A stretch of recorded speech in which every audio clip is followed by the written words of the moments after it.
the church had been pretty much my entire identity up to this point in my life. And I was now no longer a member of the church. I was excommunicated by many people I had known in those circles. I was shunned. It was inappropriate to share a meal with me. And yet, it was what I knew. I had people in my life that, like, well, they kicked you out. Why do you still want to be a part of them? It was what I knew, and it was what I believed was true. I believed that this God that I was taught,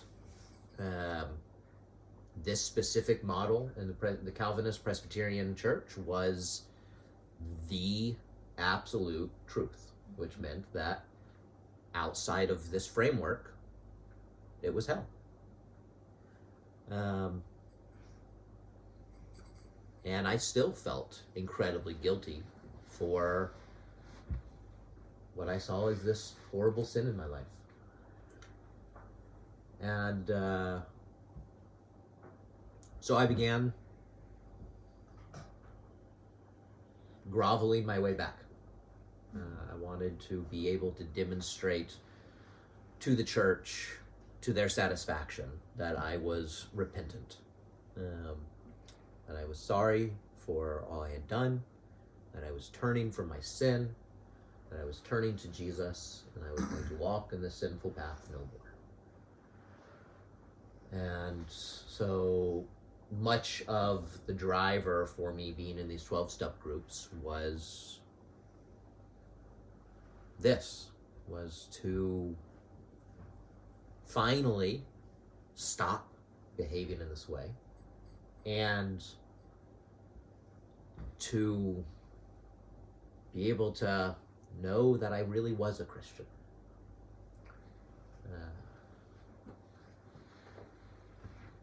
So when I moved to Greenville, it had been about 1.5 years since I'd been excommunicated, since my first wife and I had split up. And when I came up to Greenville to sign a lease on my apartment, I visited a church, same denomination that I'd been a part of.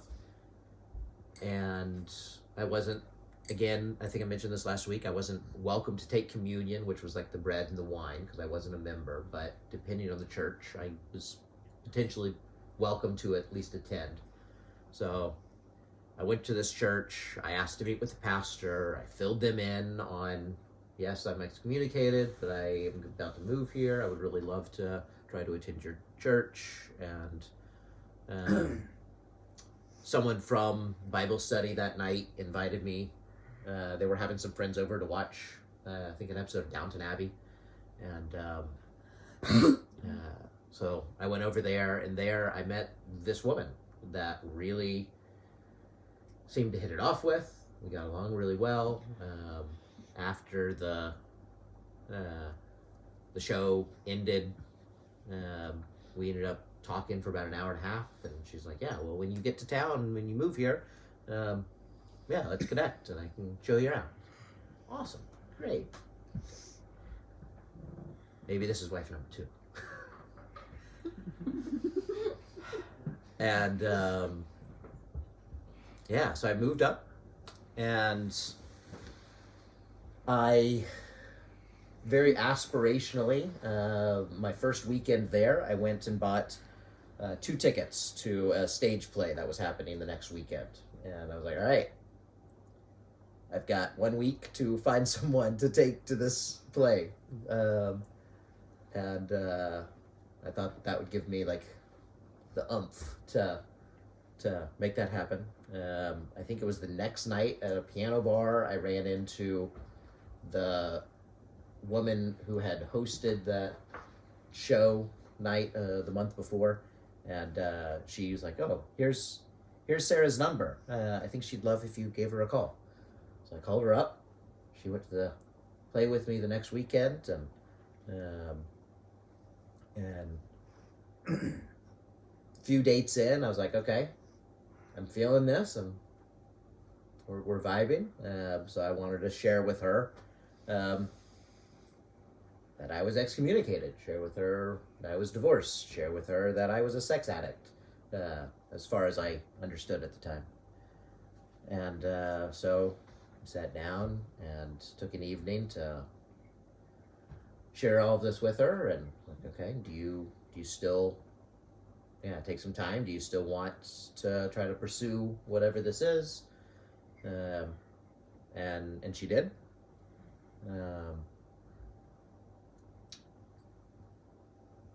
Around that same time, I was invited to meet with the elders at the church I'd been excommunicated from back in Georgia, back in Atlanta.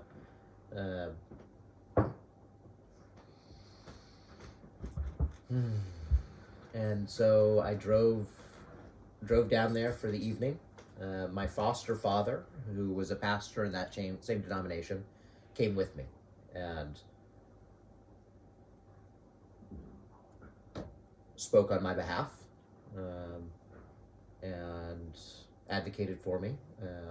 I advocated for myself, shared the progress I was making, that I was not without sin, but I hadn't paid to have sex in a long time, was still masturbating sometimes, but maybe a little bit less than before.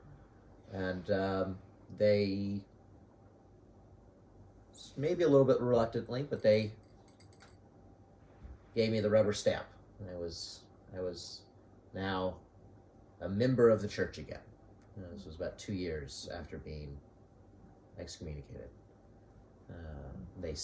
They gave me also a letter of membership transfer so I could become a member of the church up in Greenville. And this was very reassuring for myself, for Sarah, as we began to explore this relationship.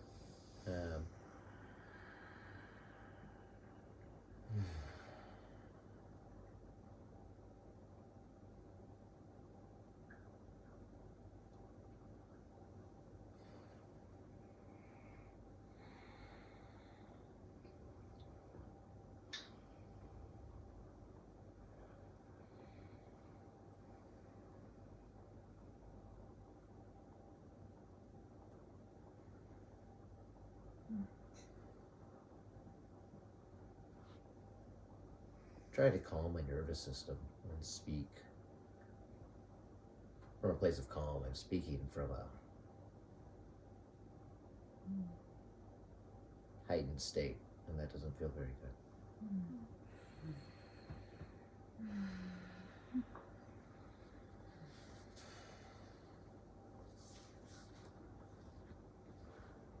I'm getting closer in this story to what was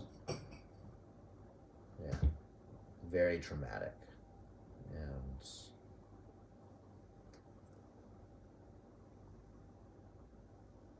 a bigger turning point in many ways than my excommunication.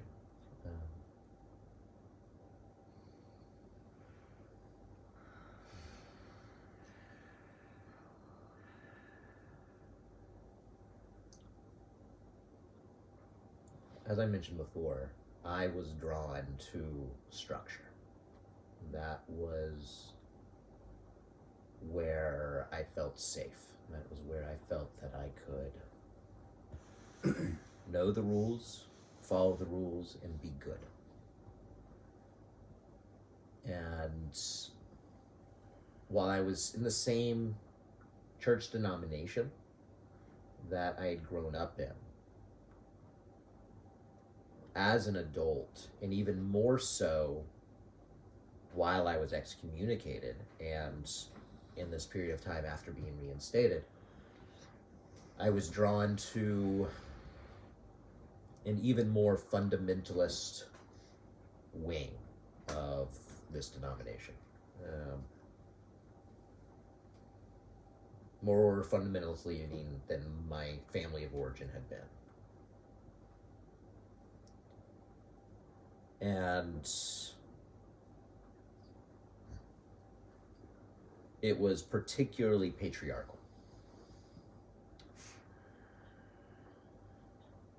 One of the things that I found a lot of resonance with this woman I began dating was that she also was more on this fundamental edge of things, where there was question as to whether our denomination was quite stringent enough. She was a 32-year-old college professor. She owned her own house. And she said to me while we were dating, discussing marriage, something that at the time resonated perfectly with my beliefs. She said, my father is my authority until we're married, and then you'll be my authority. And I believe that was the God-ordained, right, proper order of things. And we dated for about 4 months, I believe, before we had decided that we wanted to get married. There was definitely an aspect of horniness that was coming in that was driving that.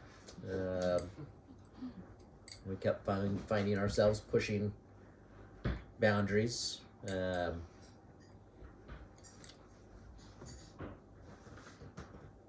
Boundaries, that were imposed, that, it's a sin to do this.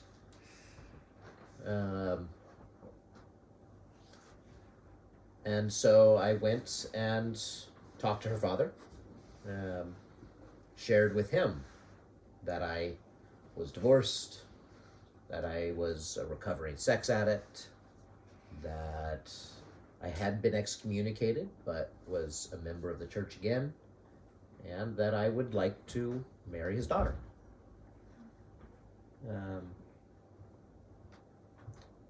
And he had reservations, mostly about the fact that I had been divorced. And also, he...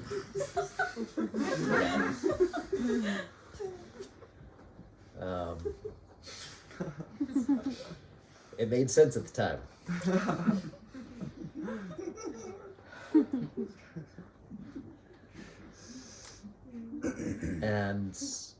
But he decided that, okay, because we were under the care of the pastor of our church, and they seemed to be in support of our intention and desire to get married. He was like, okay, well then I will defer to the church on this and give my blessing. And so we got engaged and we began planning the wedding. And we sent out the invitations. And then as the date drew nearer, first our pastor was like, you know what? I feel like maybe I was too fast to say that, that you were cleared to remarry. I'm not going to say that you can't, but I feel like I need to kind of recuse myself from officiating. So I want to see you get married, but I need you to find another pastor. And so we began to try to do that. My foster father was willing to officiate. But this made her father pretty uncomfortable. And a week before we were supposed to be getting married, he decided that it would actually be adulterous for his daughter to marry a divorced man, because in the eyes of God, I was still married. And so he withdrew his blessing And that meant that she was not allowed to get married. And it didn't matter what we wanted. Her father was her authority. So a week before the wedding, it was off.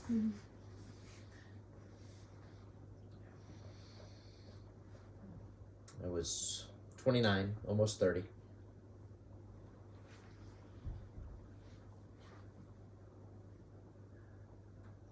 That week, I was so distraught. I barely could eat. The day came that was supposed to have been my wedding day. Supposed to have been, that I expected to have been. And I went to the park. We were going to be getting married in a park. I went to the park where it was supposed to happen and cried most of the day. Some friends invited me to join them at this local pizza joint that night. And I went, but could barely eat anything. And I ordered a pumpkin beer. And I ordered another pumpkin beer. And I ordered another pumpkin beer. And in about 30 minutes, I drank 6 pumpkin beers in a row on a nearly week-long empty stomach. And very intentionally, deliberately got myself drunk for the first time in my life.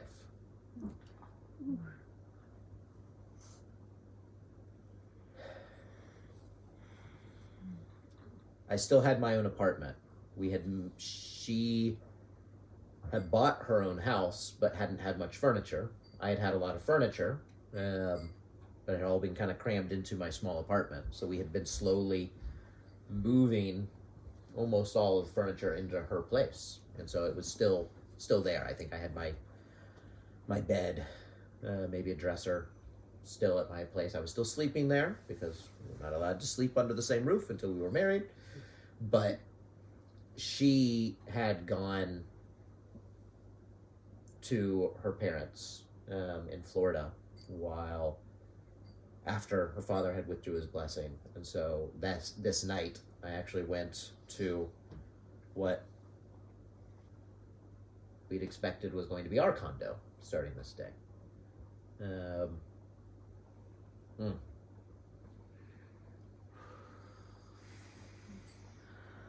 I remember waking up sprawled across the coffee table,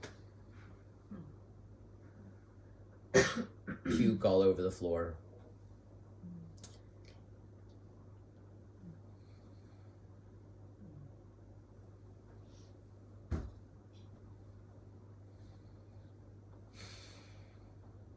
Needed to clean it up before she came back in a few days.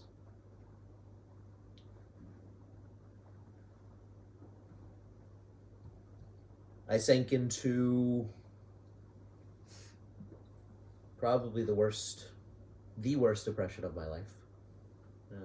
That lack of appetite continued for nearly 3 months. I remember the first time I laughed again after that. It was almost 3 months later. I got really, really thin. Friends were concerned for me.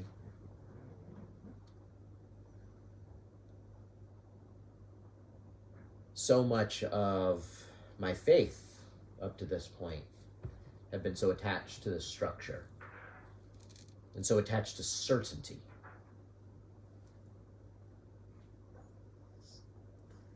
By studying Scripture, I could know with certainty what was God's will for my life, what was righteous, what was sinful.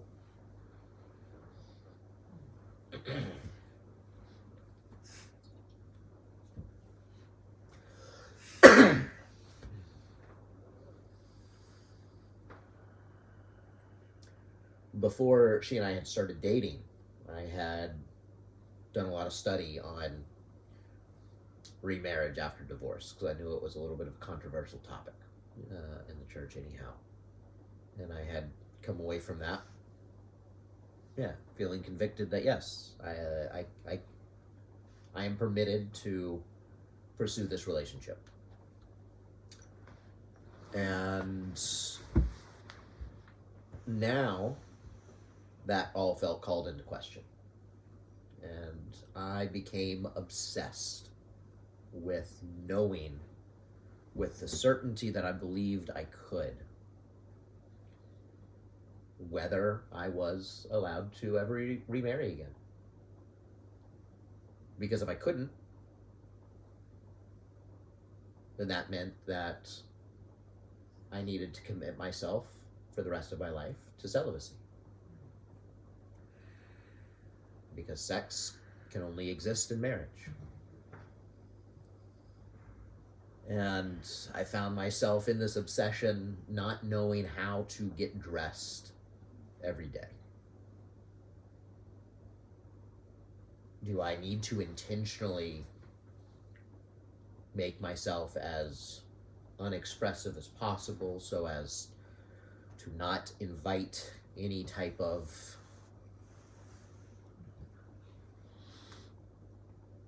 chemistry?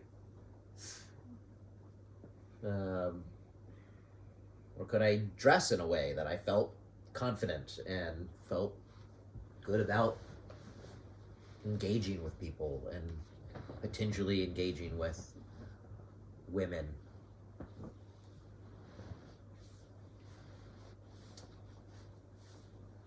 And one night back in that same park where the wedding was supposed to have taken place, had been planned to take place, I cried out to God.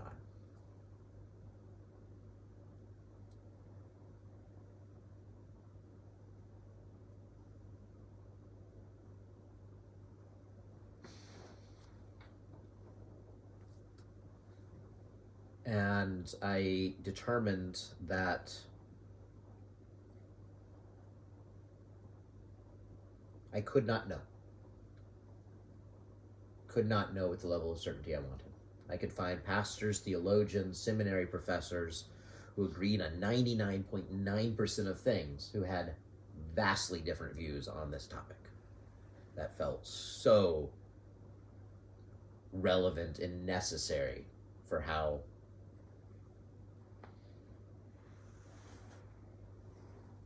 I could live my life. And so I determined I couldn't know, but that God loved me anyhow.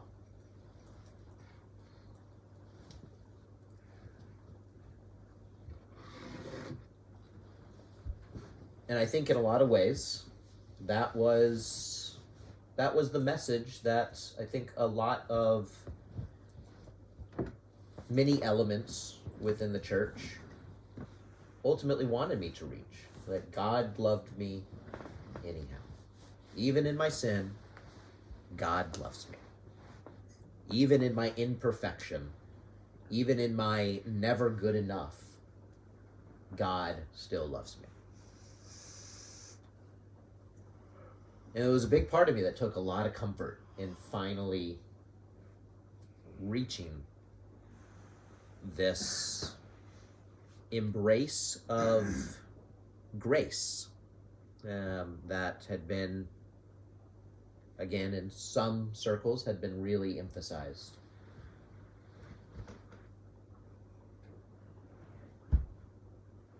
And also, I didn't realize it at this time. It was years before I realized the ramifications of this, but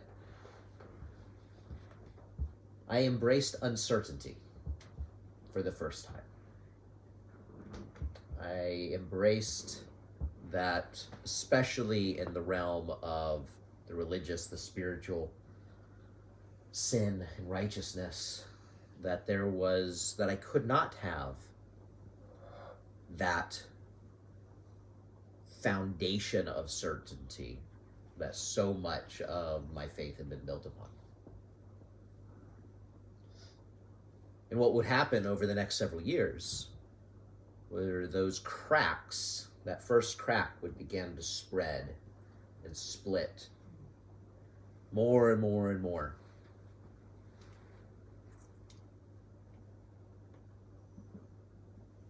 And I would begin over the next 4 years to question more and more of the things that the church taught. I began to question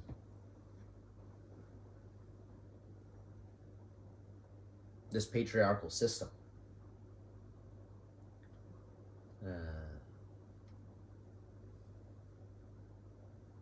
A few years before, I had started listening to these public radio podcasts that were, it was something liberals listened to. It was dangerous ideas. Probably should be staying away from them, but they were fascinating stories. They would pull at my heartstrings a lot as I was beginning and learning to tune into some of those heartstrings. And there was an episode of a show called This American Life where there was this guy that had grown up in this very fundamentalist religious structure that had very strict rules on what he could and couldn't do, and it was a different religion than my own. And I remembered I think that I was excommunicated but trying to get back in the church when I had first heard this, and I remember hearing this and just feeling sorry for the guy that if he only actually followed the truth, then did not even frame it as just a parallel thing to my own journey at the time.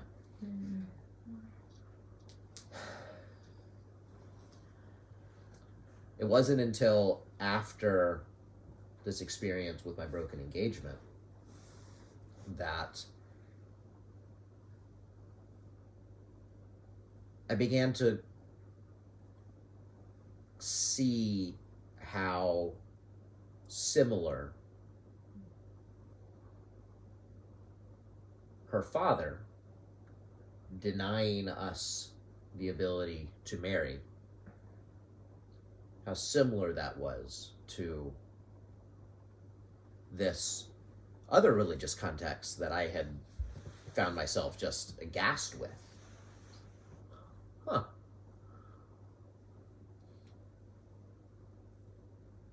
That's odd.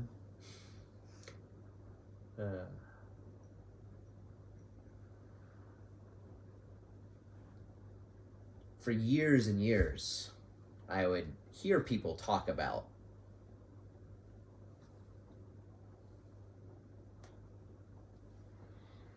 how hateful Christians were, how unloving Christians were. And I would hear this and I'd be like, what are you talking about? We're the most loving people.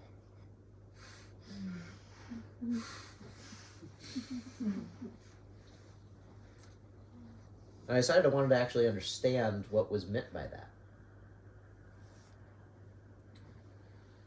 Why was it that so many people perceived us as so unloving?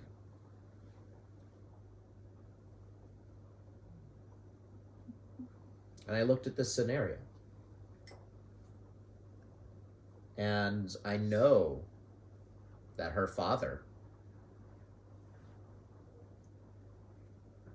felt a lot of love towards her, felt a lot of benevolence towards his daughter. He wanted the best for her. And he believed that the best for her was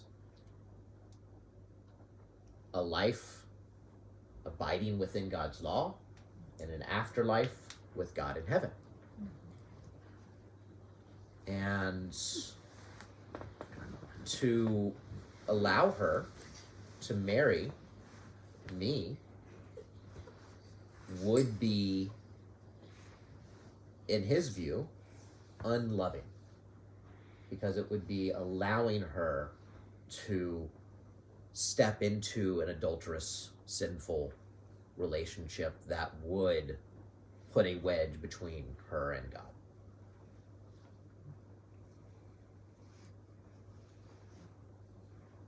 And I began to see how this same idea tainted the way that we in the church treated people in the gay community. That, oh, well, we can't actually love you in this sinful behavior, because if we support you in this sinful behavior, then we are actually being hateful towards you, because we are contributing to your eternity in hell.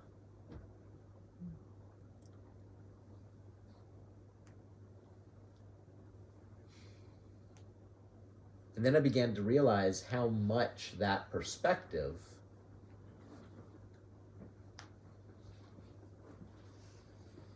perpetuated and excused all types of behaviors that can validly be described as abusive, emotionally abusive, verbally abusive, even physically and sexually abusive.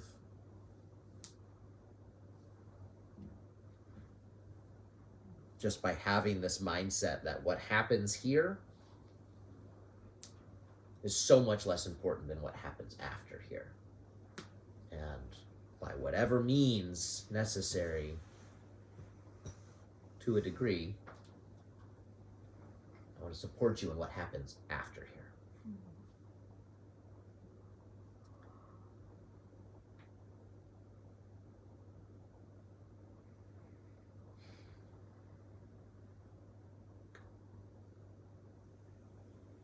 Some months after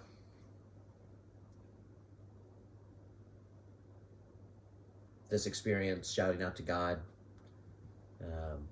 embracing grace in a new way, but also having this foundation cracked, I met another woman, also named Sarah. She was an artist. We got along really, really well. She also came from a very fundamentalist branch of Christianity. She actually was still working at the college that she had graduated from, and this college was known for having people outside the cinema. If they caught any students attending the movies, they would get expelled. She, as a woman working at this school, she was not allowed to wear pants. She had to wear skirts, ankle-length skirts every day.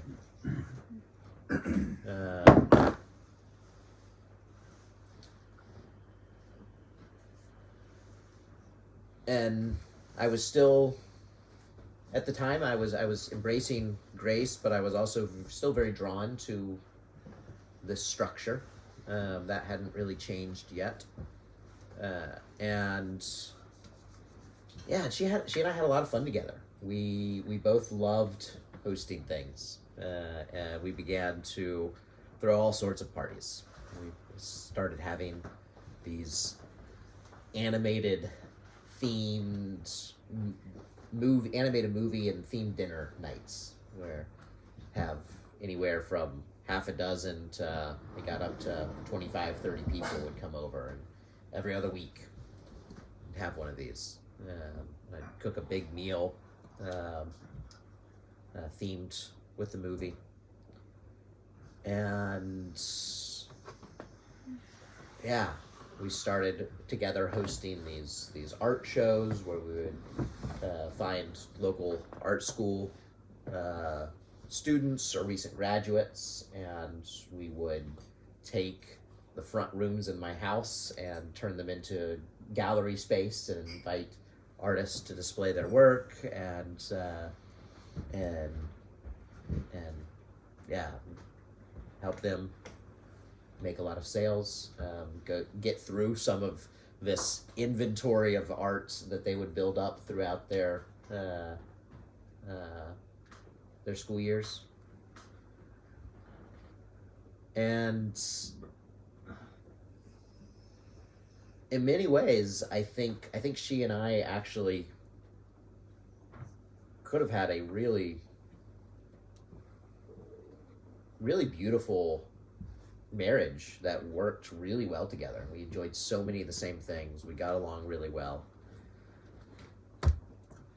But her sister and her father were consistently sending her messages, telling her she really needed to not be in a relationship with me. I was a divorced man. It was sinful. She needed to stay away. And she shared these with me.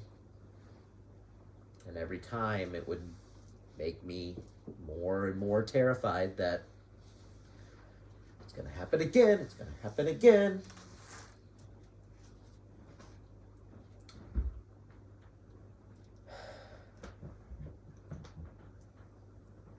And so largely because I was afraid of that,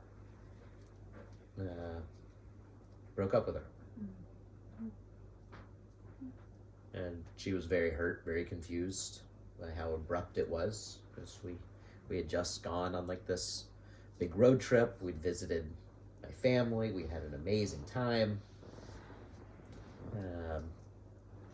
We'd been tempted a lot, and that was kind of the excuse. That was the reasoning I gave for breaking up, was that being tempted too much.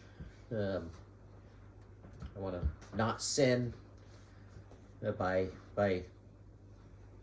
accidentally having sex.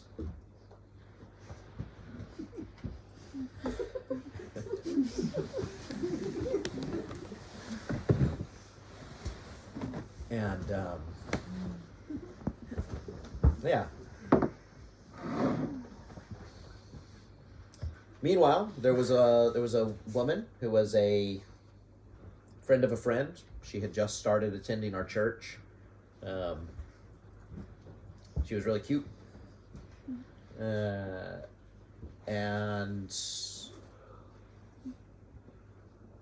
just so happened about a week after I had broken up with Sarah, I found myself in the gelato shop where this woman Taylor was working, and we ended up in conversation for a few hours after the gelato shop had closed, and I was like, whoa, interesting.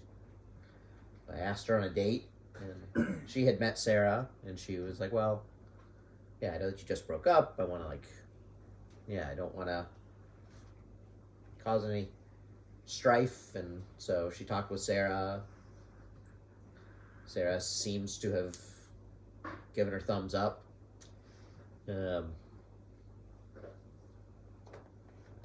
So Taylor and I began dating. She hadn't grown up in a very religious household.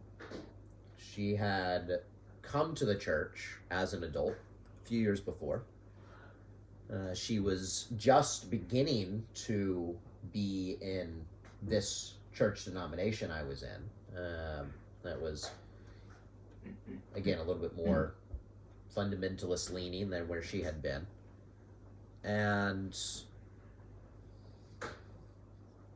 so her parents, one, didn't seem like they were going to be opposed to her being with a divorced man. We got along really well. We were good friends. We enjoyed time together, which was definitely not the case with my first wife.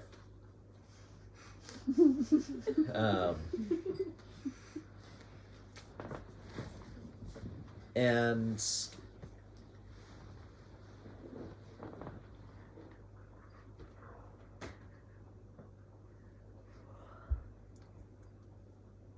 yeah, and when I had begun asking some of these questions about the beliefs of the church, like the roles of men and women, that the structure was God, husband, wife, kids. And I don't know that makes a lot of sense to me. It was dangerous to voice that too openly, but I was questioning them. There was this view that the Bible, even though it had been written by 40 some odd different humans, it was all God's word, and it was, in being God's word, it was without error, and it was incapable of being wrong. And maybe that seems, I mean, I'm glad it's been passed down all these thousands of years to us, but I mean, it seems like there's just been shifts and changes over time, and like there's different translations, and I don't know if that makes a lot of sense to me, but I need to keep that a little bit quiet.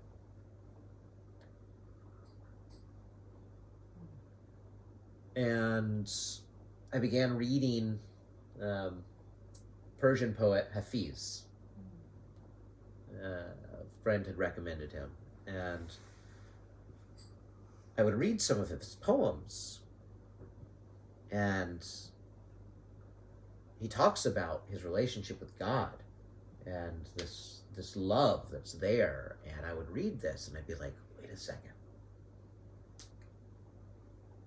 this seems so genuine, so real, such a mirror of what I feel is my relationship with God, and yet he's not a Christian, so he's in hell?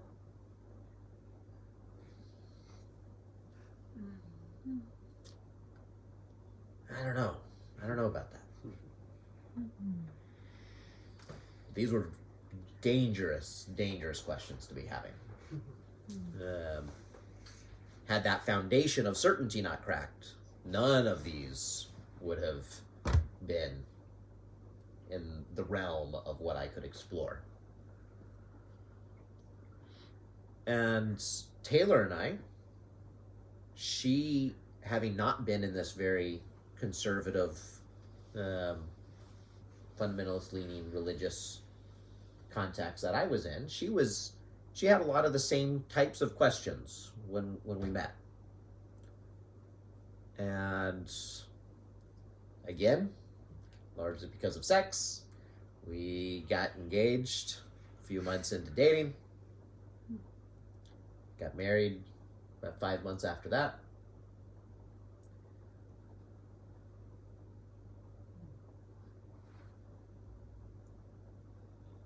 However, that whole process went so quickly, there wasn't time to realize that while we met asking a lot of the same questions,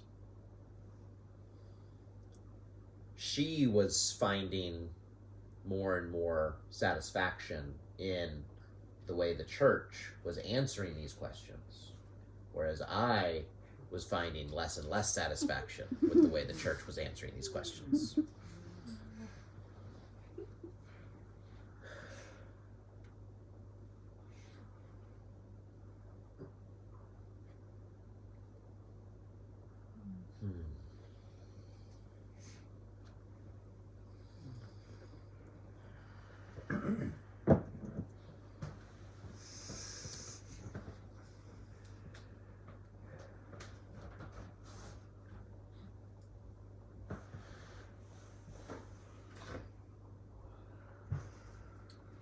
At the time, I was still identifying as a recovering sex addict. I was still trying to go to my 12-step groups.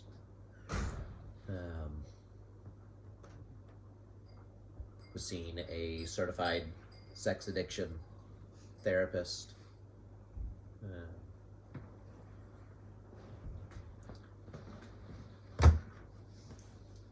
And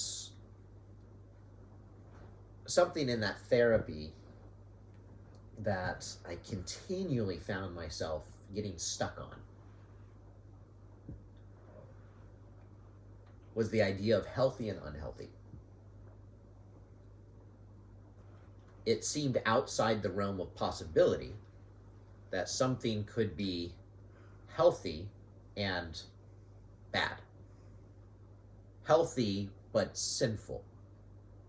Or that something could be good but unhealthy. I was on such this paradigm. Everything needed to fit into these black and white categories. And in therapy, we began to explore and unpack some of the shame around masturbation. My therapist presented the possibility that maybe masturbation is actually healthy.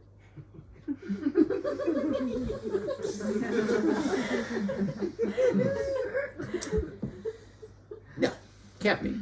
It's sinful. It cannot be sinful and healthy. Those do not compute. God designed us. He wrote the manual. The manual says, do not put dishwashing soap in the clothes washing machine or else it will...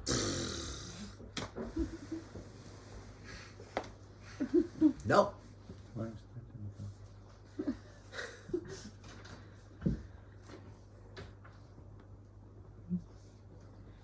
And also, I began to explore some of the ways that this patriarchal system, this idea that, as well, that like a wife was not to deny her husband access to her body. And there's kind of seemed to be, like, other than like maybe like a specified period of time of like taking a fast, but other than that, like, wife was supposed to make herself available to her husband. And that feels kind of icky.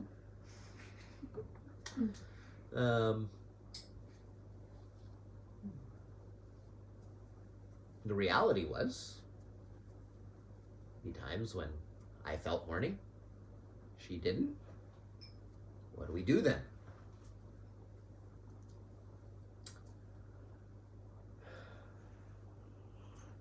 There are definitely times when, in that context,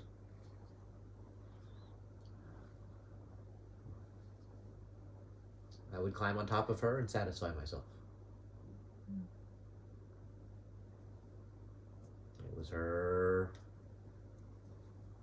duty.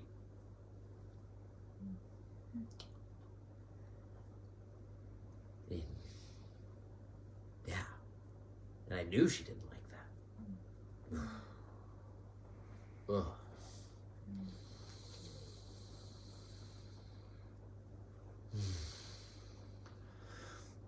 I knew it was hurtful to her.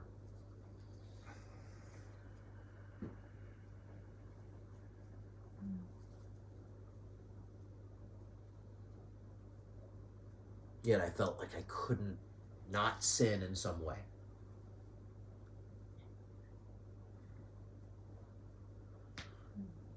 However, if masturbation is okay, then if she's not feeling it, and I am, I can take care of it myself.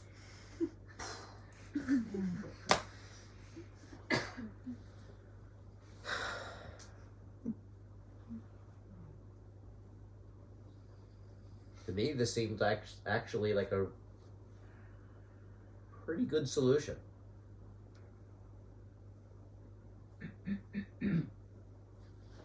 But masturbation was sinful. And she was more convinced of that than she had been. and it began to become a repeating argumentative topic.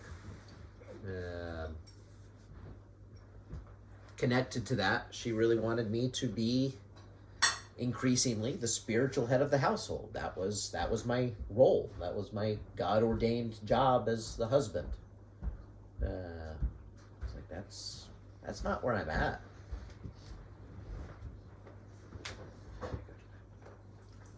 And so about 2 years into our marriage, several months into this topic around masturbation becoming a recurring argument, and her increasing grief and frustration that I was not attending church all that often anymore and was not really holding my role as the spiritual head of the household. We made an appointment with a marriage counselor,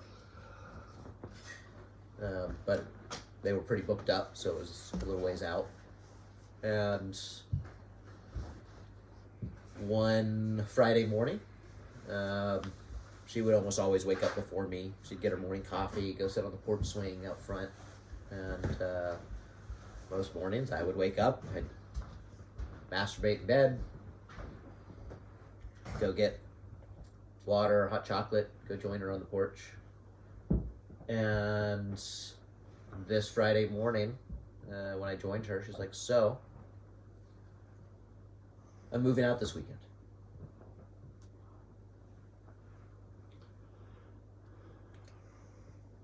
Did not see that coming.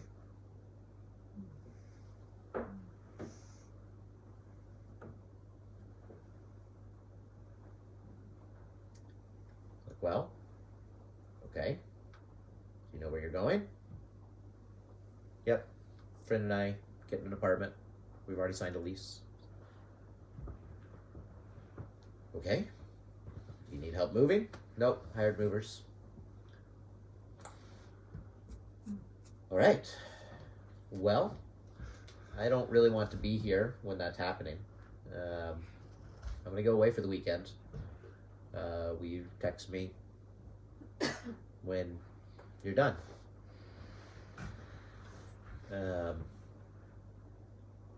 Hopped on my motorcycle, rode up in the mountains a couple days.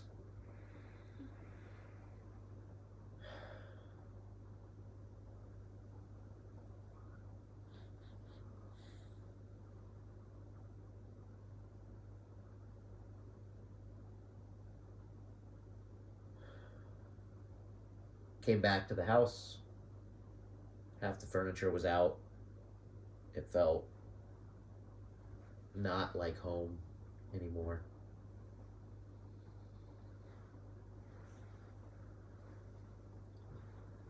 What the fuck?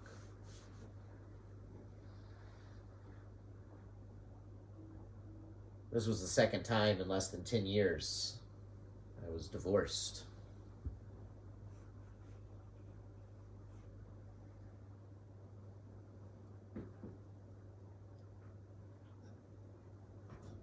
Something's not working.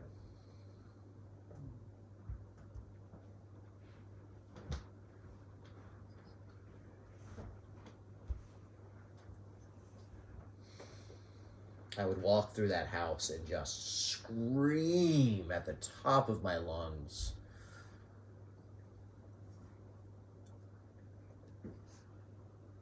I had no clue what to do with my life.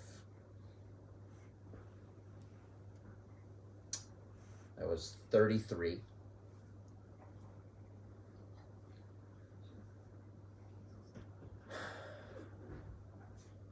And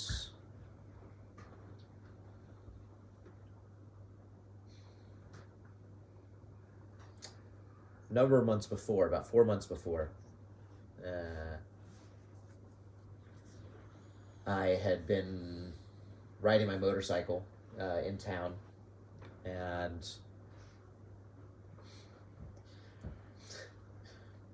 was admiring the way the sun was right behind me and casting this really fun-looking shadow and not paying attention to what was in front of me, and didn't notice that the car in front of me had put on their brakes, and I slammed mine on, fishtailed, hit the ground, spun around,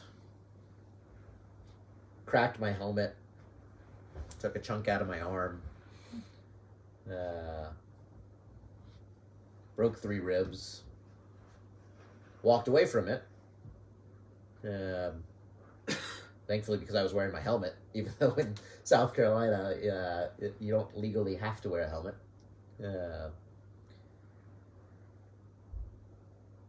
And my bike was totaled, but I had loved riding so much that I took insurance money from it, and I bought another bike, even though I couldn't ride it yet. And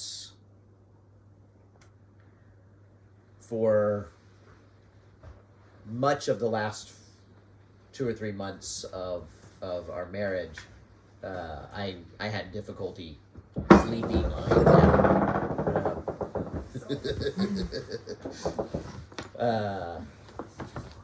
If I was laying on my back, it literally felt, because of my broken ribs, it literally felt like somebody was just like ripping my chest apart.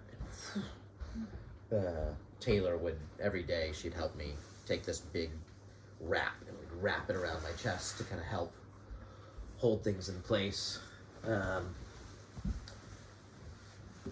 Things for probably at least a few weeks before she moved out, things had gotten to where I was healed enough I could sleep again on my back.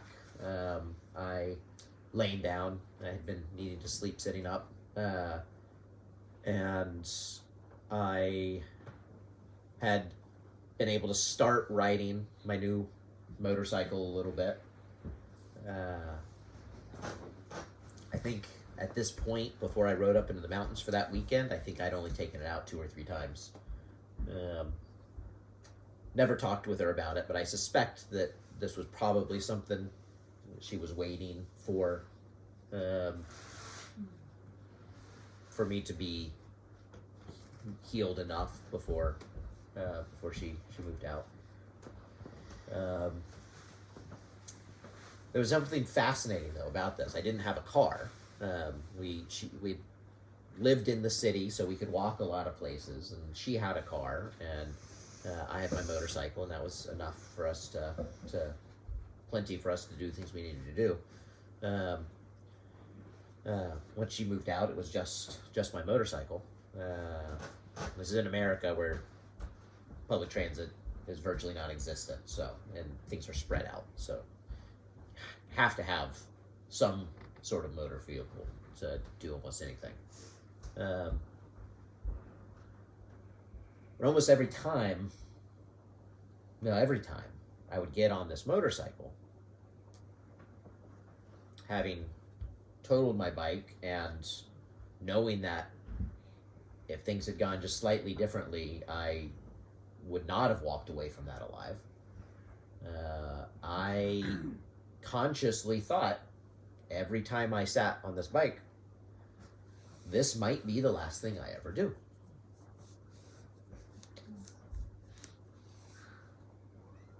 And, oh, hey, kitty.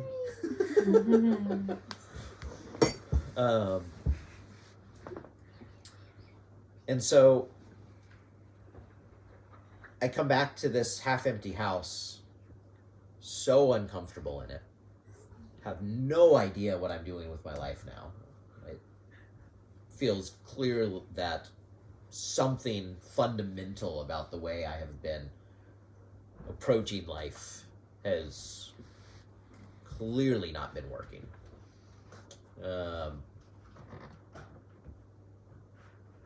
And so I just hopped on my bike and I just rode for about 2 weeks. Visited some friends, rode through the mountains, made my way back home. Maybe it'll feel a little bit better this time. No. More walking through this house, screaming at the top of my lungs. Cannot stand to be there. hop back on my bike. It was very much an escape. And yet it was an escape where every single time, every day, multiple times every day, I was consciously facing my mortality.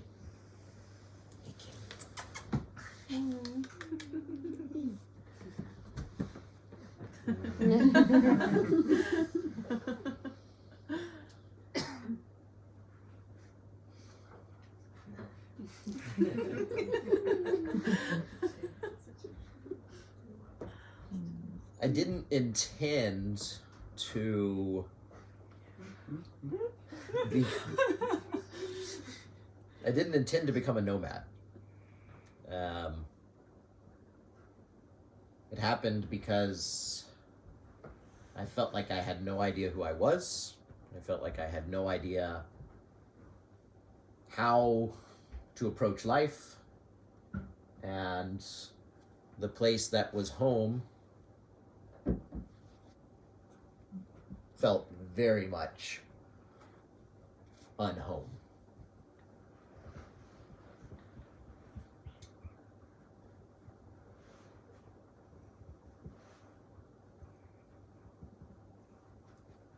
Interestingly, within the first few weeks, some of my first travels away, I met 3 people who, each in different ways,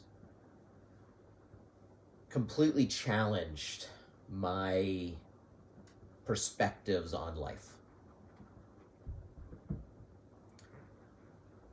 I met Mac, who was queer, non-binary, polyamorous.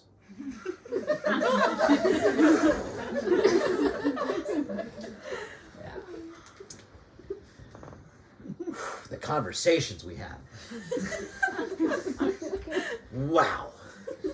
Everything about the way that they existed flew in the face of everything I had for 33 years believed was fundamentally true.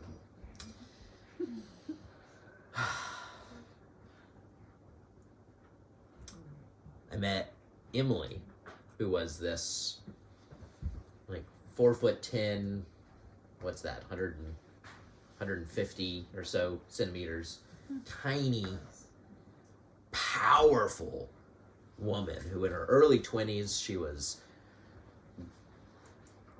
managing this world-traveling entertainer. She was managing a hotel, and I was like, can women have jobs like that?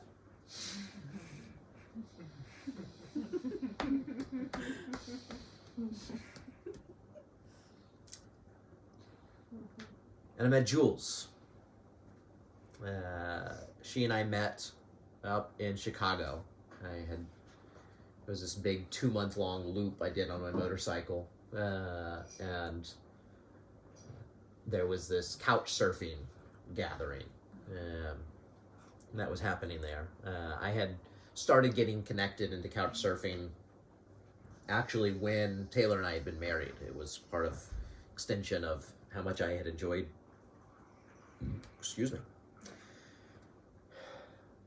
how much I had enjoyed hosting like these movie nights and dances and board game and bonfires and all these things. I was like, well, let's also host these travelers. And for a long time, I had thought that we were on the same page with this. Turns out she thought that all of this hosting stuff I did was like something I did because I was single, and that when we were married, like that would all go away. And I was like, no, this is like, this gives me one of the best feelings I've ever experienced, getting to host things. So like, no, this is like part of who I am. What gave you the impression it wasn't?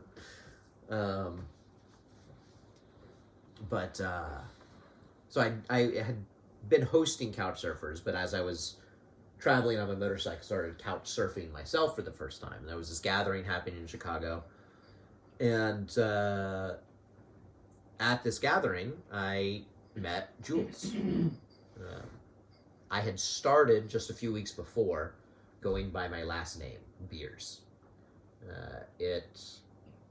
As I was meeting people so briefly, so transiently, passing through town, it was more memorable name, I thought, than Nathan. Beers is my last name. And even though I'm not much of a beer drinker, it was something people would remember. So I've been introducing myself in Chicago and everybody I met as Beers.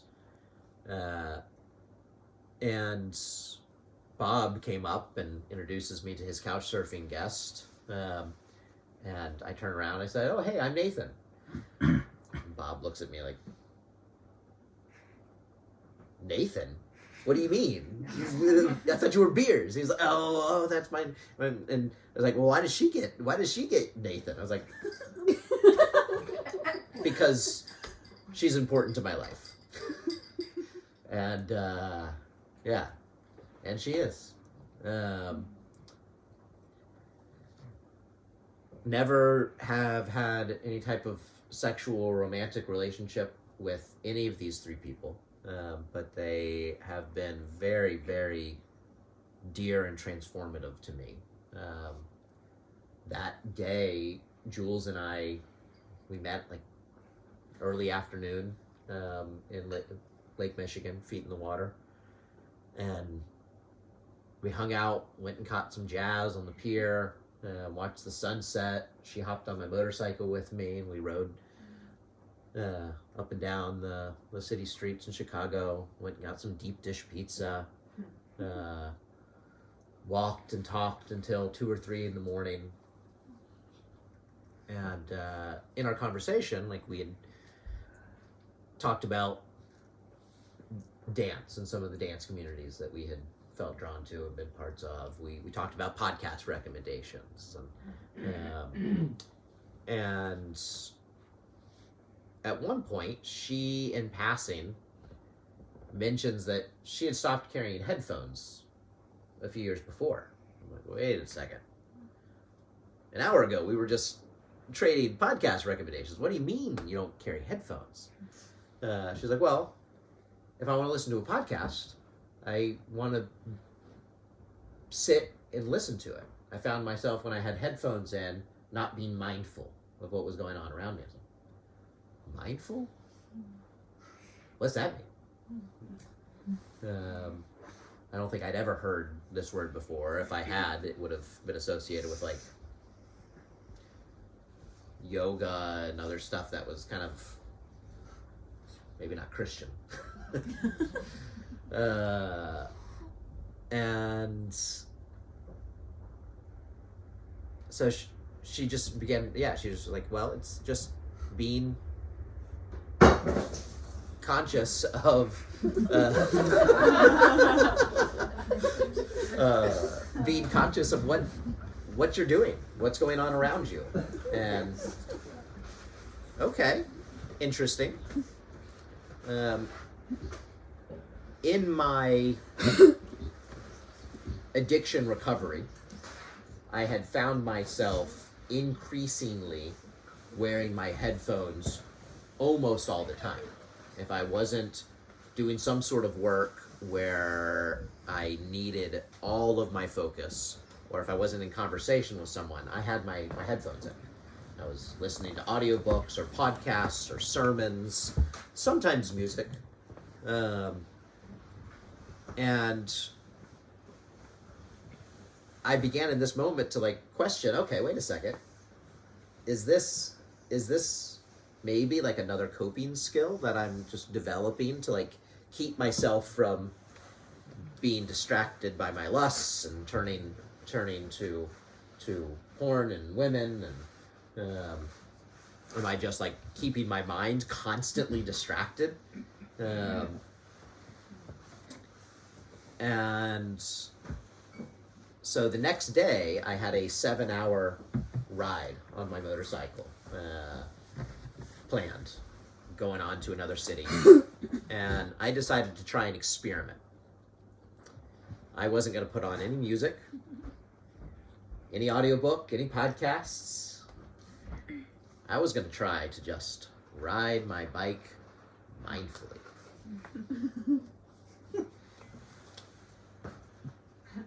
It was excruciating.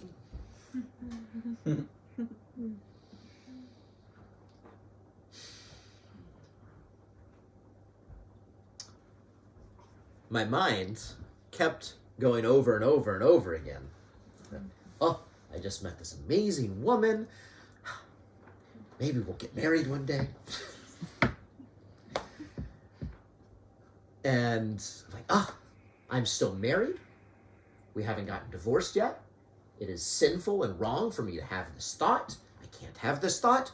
Oh, but she was amazing. Isn't it okay to just like entertain the idea? Like we got along so well. No, sin, wrong, bad. But sin, wrong, bad.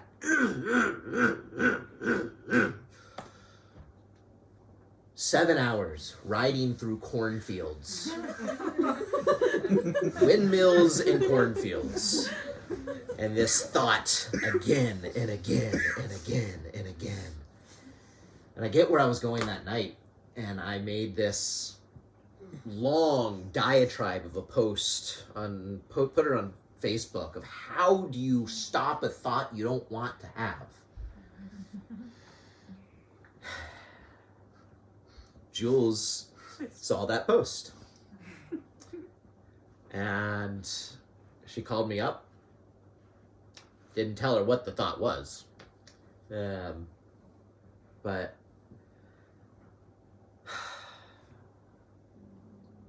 she shared with me one of the greatest pieces of wisdom I've ever received. You don't stop the thought. You listen to it. You listen to what it's trying to tell you. She said, you hug the dragon.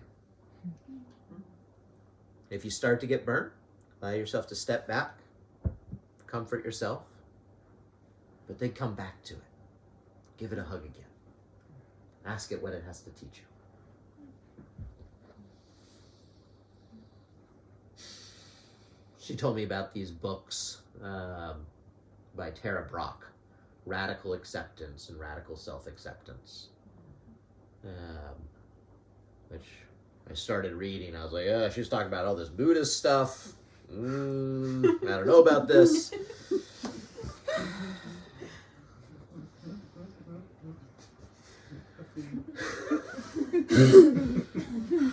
This might take me to hell.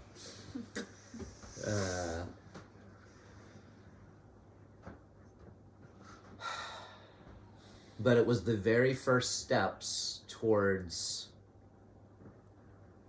for the first time, having permission to not keep myself in this box. I had permission. It felt risky. It felt dangerous, felt quite likely sinful. But I had permission from someone to allow and to possibly accept what was.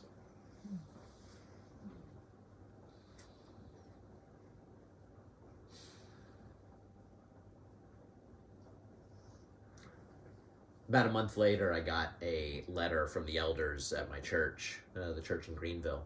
It's an 8-page letter.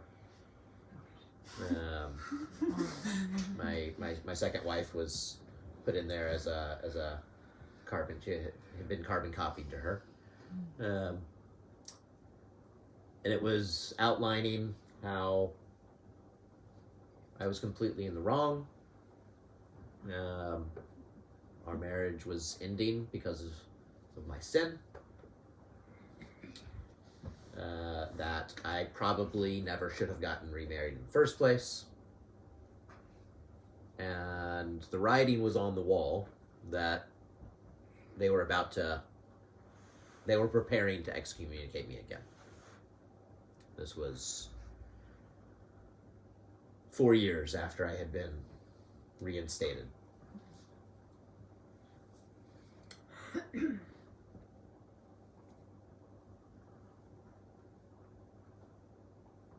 I'm done. accept your authority to say where I will spend the afterlife. I don't accept your authority to determine whether I have a relationship with God or not.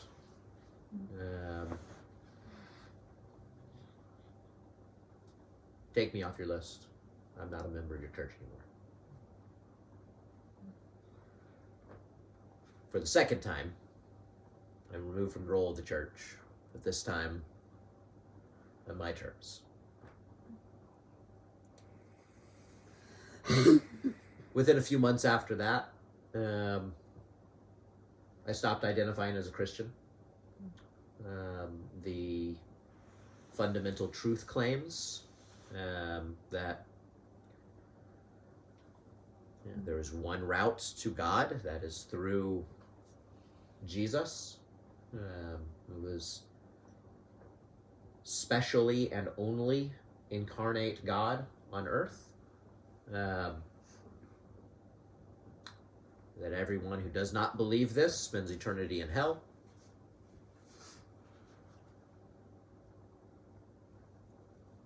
I don't believe that. Why should I still consider myself a Christian? And I spent the next 2 years, this is going into 2017, 2016, 2017, really have an attitude of skepticism, of like any type of, like I read this Tara Brach stuff, and I appreciated like this idea of like radically accepting myself, but like the Buddhist elements, like any of that spirituality, like nah, I've delved into that type of stuff before with the church. Not going there again. Considered myself atheist-leaning agnostic, skeptic.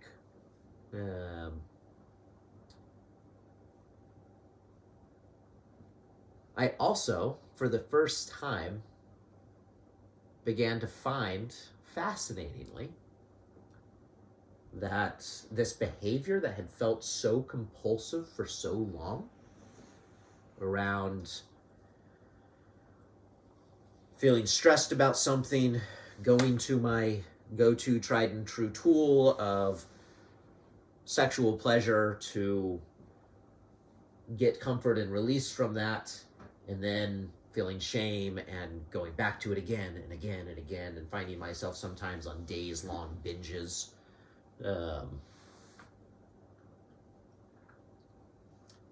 All of a sudden, this no longer seemed compulsory.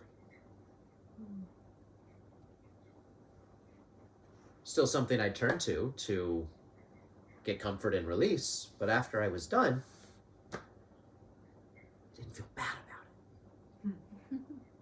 Because I didn't feel bad about it. It didn't force me to go right back to it.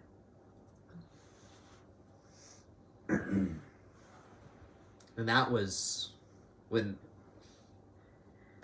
at this point, all my life I had struggled with this pattern, and all of a sudden I'm like, wait a second. It was the shame all along? It was the shame that kept me stuck in the shame cycle?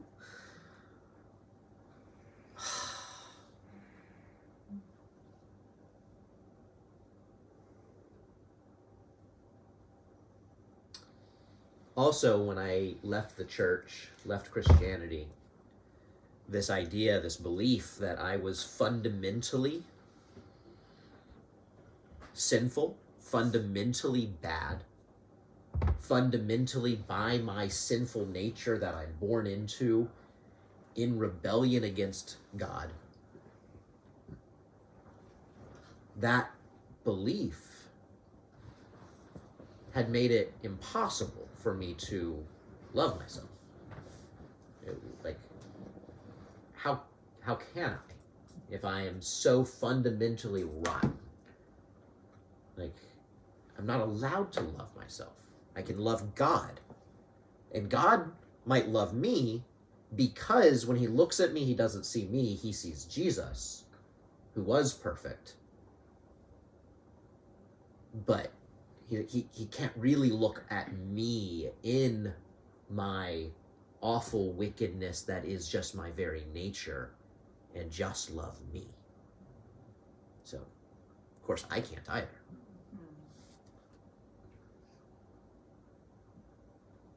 But I began to realize that,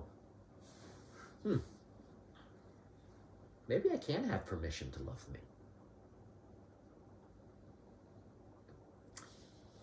Didn't know what that looked like. Didn't have the slightest clue what that looked like.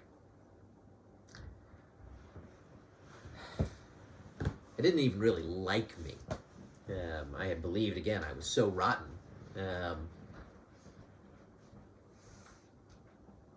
I had very much put a lot of effort into inflating my ego to try to feel like I had something worthwhile, while still knowing that I was actually rotten and unlovable.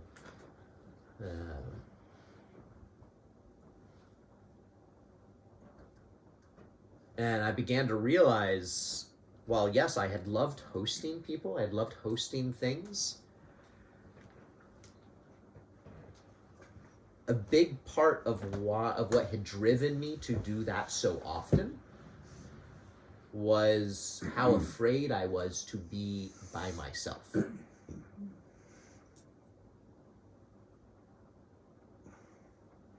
When I would host a party, host a dance, host a movie night, when the last person would leave, they'd walk out the front door. I'd sit and I'd wait until the car had pulled out of the driveway. And then I would cry. Because I felt so alone. And it was so uncomfortable to be alone. So I wanted to get people around me again. So there'd be something again the next day.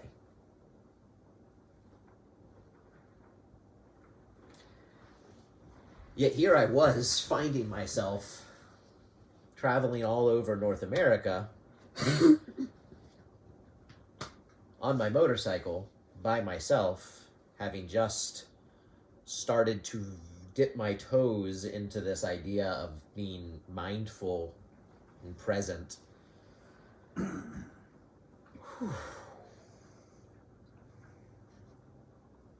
That year and a half that I essentially lived on my bike was so hard.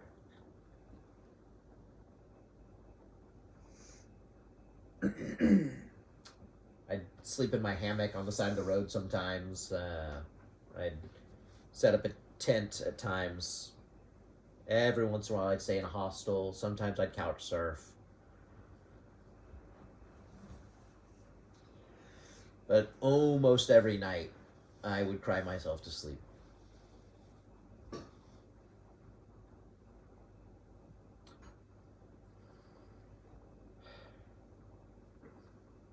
But I kept going. I kept spending most days with just myself.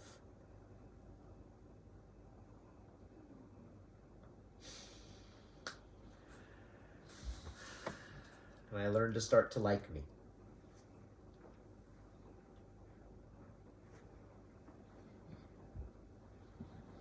And slowly I started to learn to love me.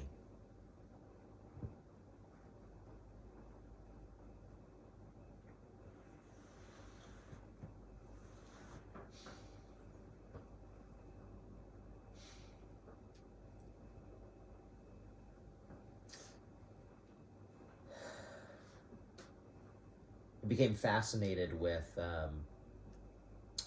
Jungian archetypal modalities.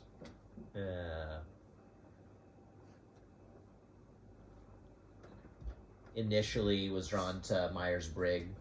That seemed like the it felt scientific enough.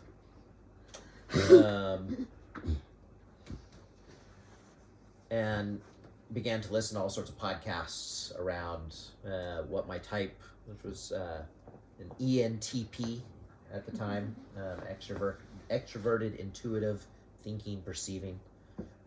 Began to look at, like, okay, what naturally might be some of my strengths? What are things that I may not naturally have as much of an affinity for?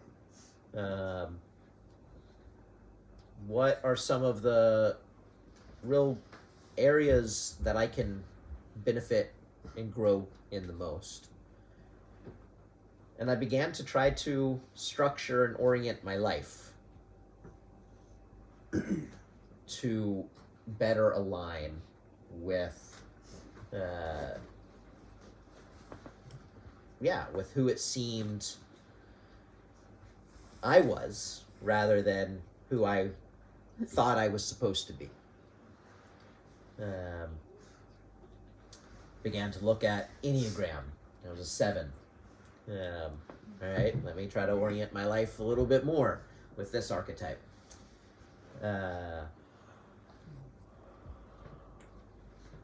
I listened to this podcast. Actually, Jules called me up. She had listened to this series that was going through this book called Goddesses in Every Woman, Gods in Every Man. And she called me up. She's like, okay, you got to listen to this. And I want you to call me back when you get to the episode that, like, feels like you. I was like, all right. We were really in this, looking at these modalities together a lot.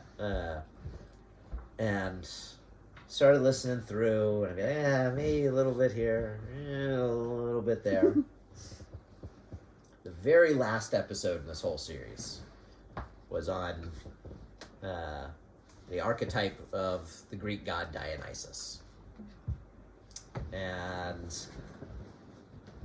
I listened to this episode, and I was just flabbergasted. Like, I was shocked at, like, how, like, similarities in our stories, similarities in, like, our approaches to life, the fact that, like, he wasn't raised by his mother, he was raised by these other women, these nymphs who were not his mother. He could shapeshift, and I, almost all my life, like every 2 or 3 years, like, I would look entirely different. He could go into different realms, and here I was living on my motorcycle,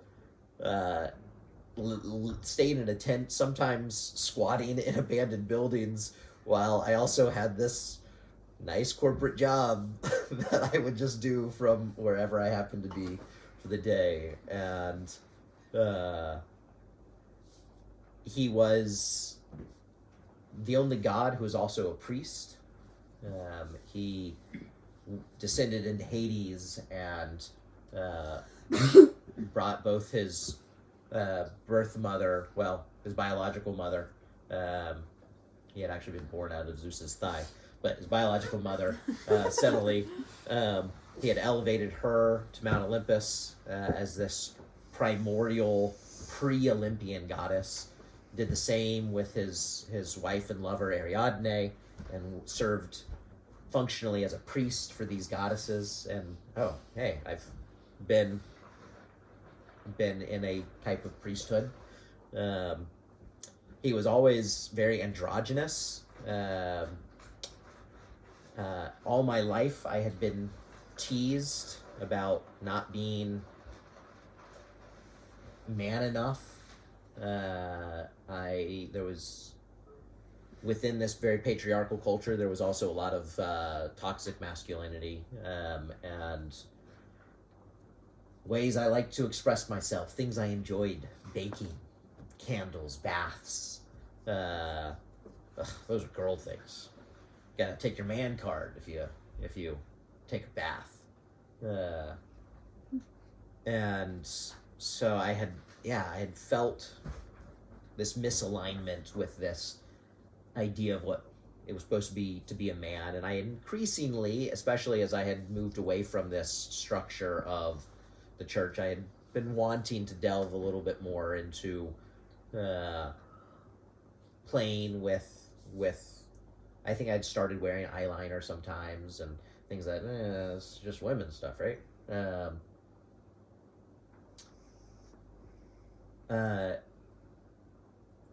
There was so much symbolism between Dionysus and Jesus, like this, like the death and rebirth, the descending into Hades and coming back, the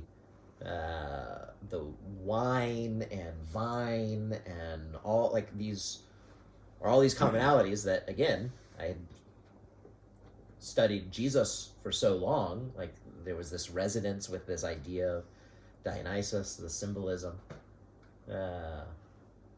And yeah, so I called Jules up and like, yeah, I was astounded at the resonance that I felt here. And she, as soon as I called her, I was like, oh my God, she's like, you listened, you got there, you got to the end. And I was like, yes.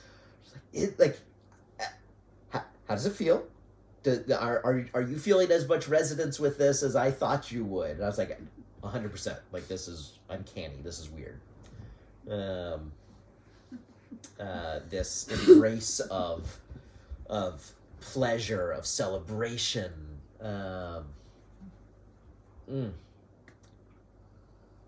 Yeah. And also, like, it seemed a little bit woo. We're talking like mythology here.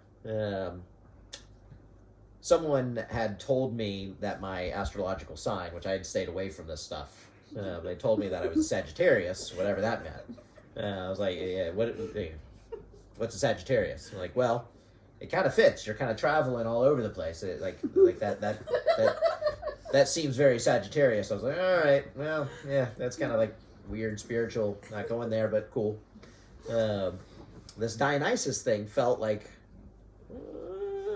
borderline.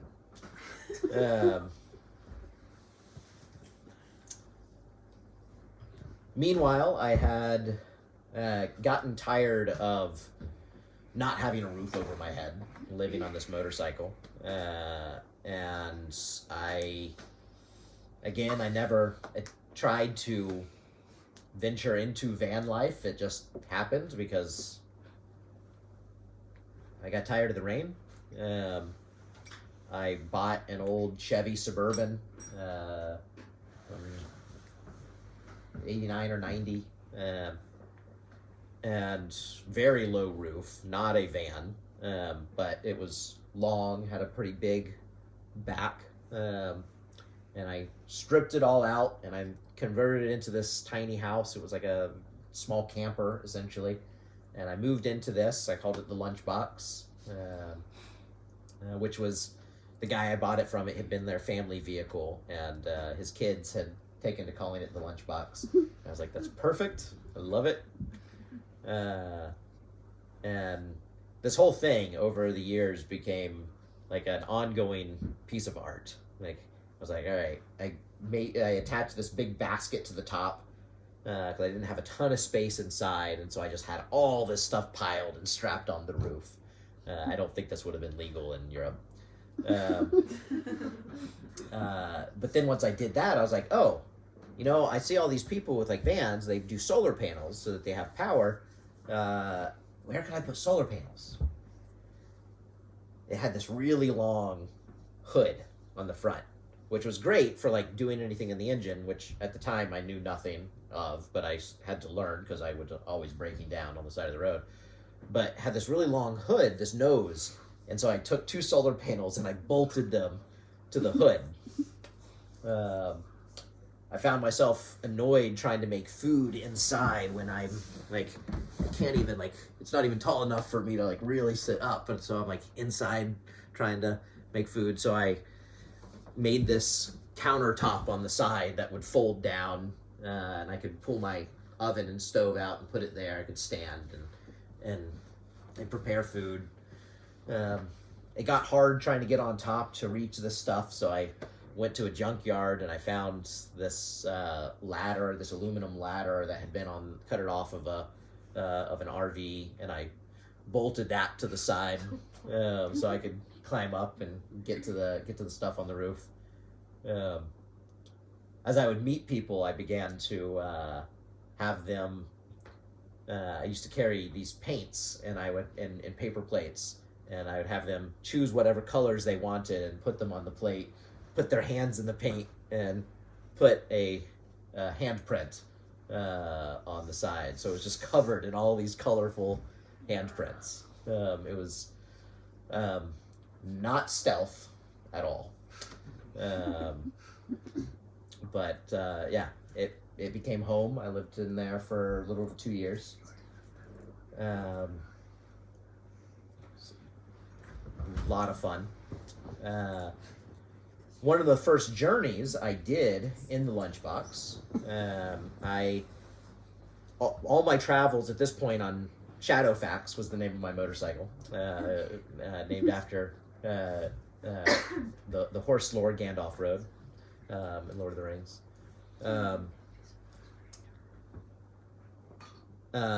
Almost everywhere I had gone on Shadowfax had been East Coast, from the Florida Keys up into Canada, out to Newfoundland, all around Quebec, as far west as Chicago, New Orleans. But I'd never been to the West Coast. And so I was like, all right, I'm going to drive this all the way across the country, got to go check it out for the first time. On the way, one day, I'm in this coffee shop. I meet this woman. We get to talking. We go to dinner. She was also just kind of passing through town, and we gave each other some book recommendations. And what she recommended was really good. It was a sci-fi novel, and we did this 2 or 3 times. And the third book that she recommended to me was this book called The Celestine Prophecy. And I started reading this book, and this time still very much in this skepticism phase. And I'm reading this, I'm like, it's not really well written.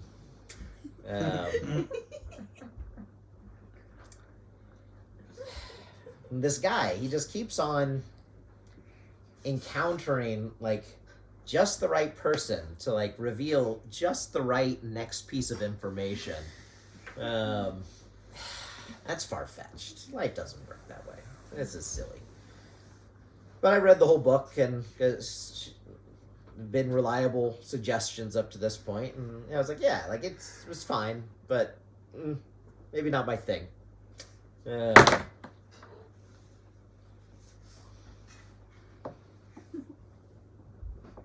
Then I got to Montana.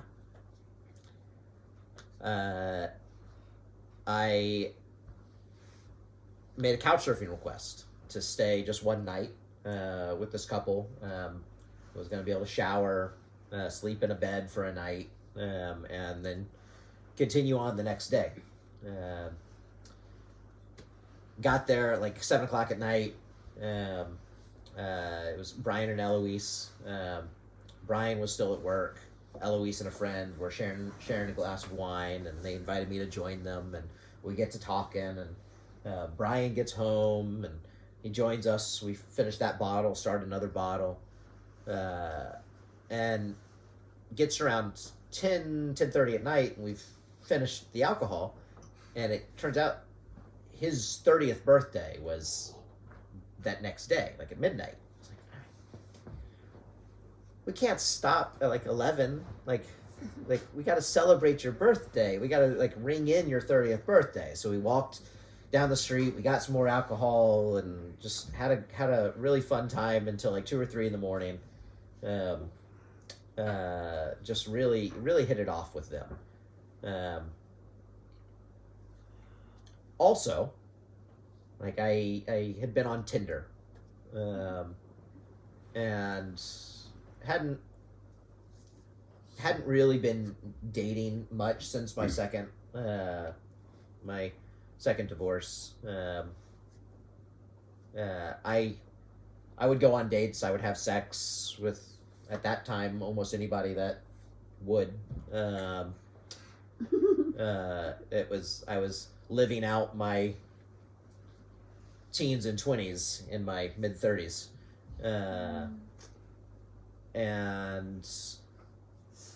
But on Tinder, it was, at this point, I was mostly just looking. It was a tool to meet people as I was traveling.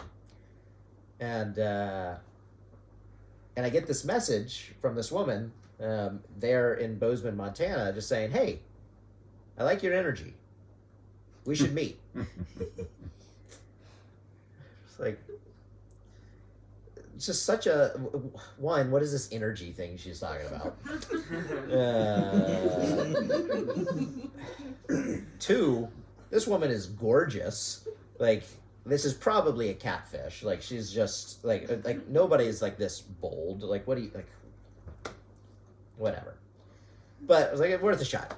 So I messaged back, and so we decided, like, that next day, to meet up in a park. And here I'm still thinking, all right, I stayed there one night, couch surfing, gonna meet this woman, we'll hang out in the park for a little bit, probably won't vibe, and I'll just continue on. Probably isn't even a real person, won't show up. Show up in the park, she shows up, and we get along wonderfully. We walked and talked for like 12 hours. Ended up like she was like, well, I think I need to get home. I promised my roommate I was going to get the dishes done, and it's a mess. And I was like, I'll help you with the dishes. I want to keep talking. Like, let's, yeah. So went back and I did her dishes, and I think I had smoked pot for the first time, like, a few months before that. But we went on her porch and smoked some weed. Turned out she had moved to Montana about a year before. She'd moved there with her boyfriend. Car had broken down within weeks of getting there. She lived near, like, Yellowstone National Park, like, world famous. Hadn't gotten to go visit since right after she arrived a year before, because she didn't have a car. And, well, I mean, I wasn't planning to go, but I've got a car. She wasn't working the next, like, 5 days. And so she hopped in the Lunchbox with me, and we took this 5-day road trip down through Yellowstone, the Tetons, and, yeah, before we went, I went and bought some condoms. I was like, all right, this could be a thing. That wasn't the energy. That wasn't the vibe. She's like, yeah, I thought I was gonna have sex with you, but I don't know. Something's telling me not to. Well, fuck. All right, that's fine. And yeah, we became really good friends. I found myself very curious as to what do you mean there's this thing telling you not to? And she's like, I don't know. There's just energy is just saying it's not there. That feels like there's like some sort of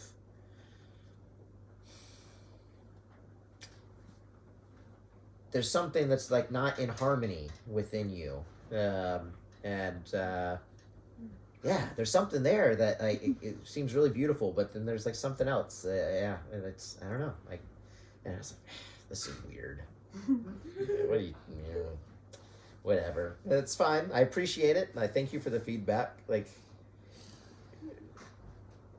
it got under my skin a little bit.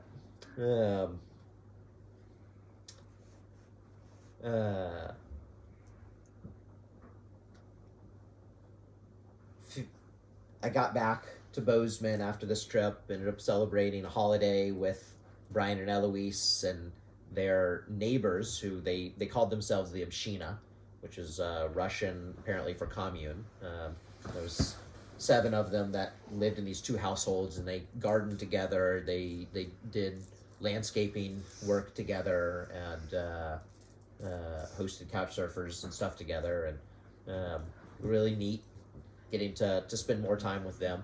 Then I continued on the road. I went as far as Missoula, Montana, which is like 3 hours west of there. And I get into Missoula, and I had started this habit of looking on Facebook events and just finding something that looked interesting. And that was something I've never done before. It's happening tonight. Let me check it out. And there was this meditation class. I was like, every morning while we had been on this trip, Francesca, she was the one I had met through Tinder. We took this trip. She'd get up and she'd do this interesting meditation and like all these, like she'd like send love into the earth, love into the sky, and love to all the world. Weird.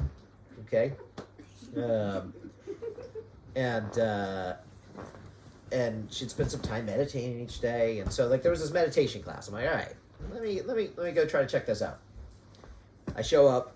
There's this one other woman that shows up, and the teacher never arrives. So she and I get to talking. We decide to go grab lunch together, and ended up in this conversation on energy. And she begins to describe to me like how everything has an energy, and that things can be it's all vibrational. Things can like be in harmony with one another. They can be in dissonance with one another. Like you can be in harmony within yourself, and like, yeah, it's an interesting idea, but I don't know about this.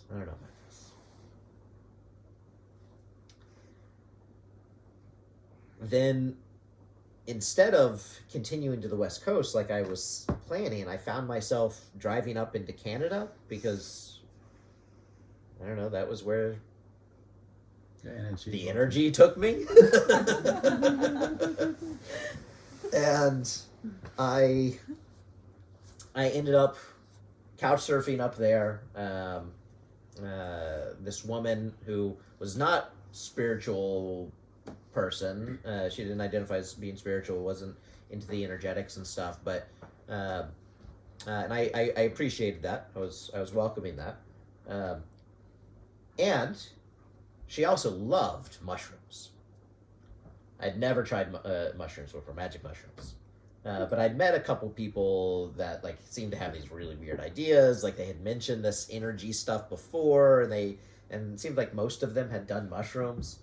And I was like, well, I don't want to do mushrooms with like some of these spiritual people. Like that just seems, who knows what they'll like put in my head. But this person, like they like science. Like, maybe I could try these mushrooms with her. So I go to a park and we take mushrooms.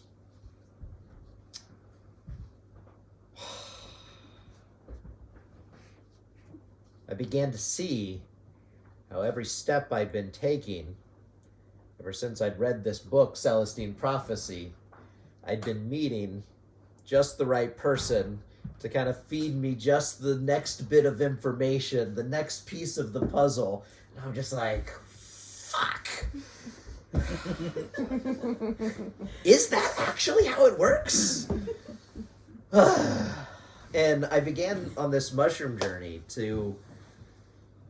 it was like I could viscerally see this push and pull between everything.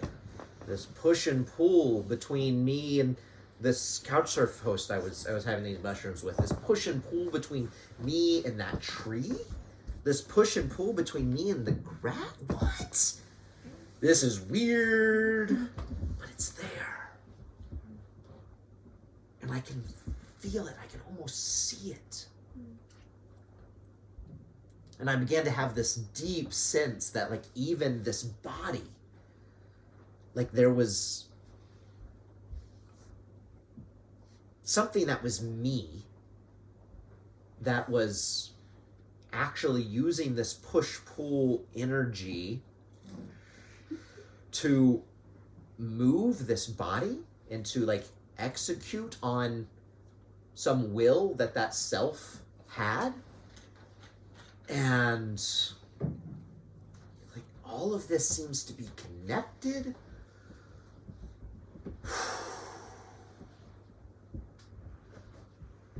I came out of that first mushroom experience with just this clear sense that, okay,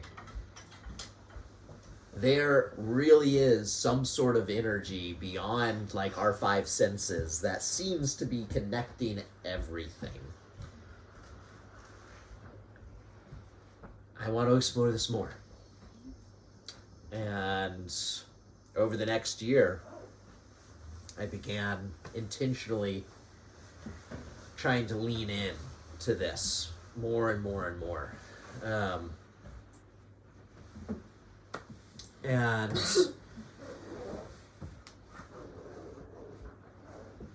about a year later, I found myself back in Bozeman, Montana, staying with Brian and Eloise in the Abshina, taking another road trip with Francesca,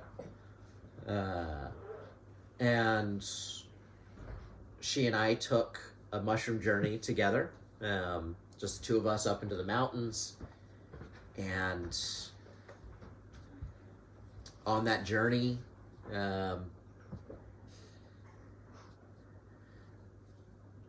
number of things came from that one. I began to realize how much all of this was play. It just, everything just stopped feeling so serious. She also, and this was a theme that continued the rest of the summer, but she channeled my mom.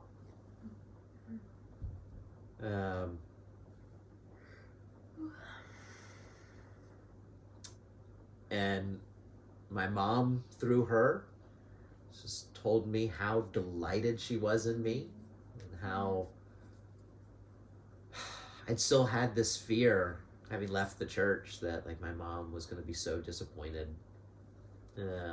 if she was out there somewhere, if heaven was real. She was going to be so sad. But through her, like she told me that she loved me. How happy she was to see that I was learning to love me.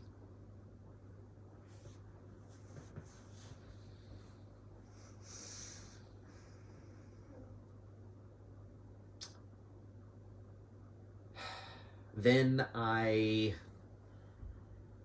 few weeks later, I was leaving Bozeman, Montana. I was planning to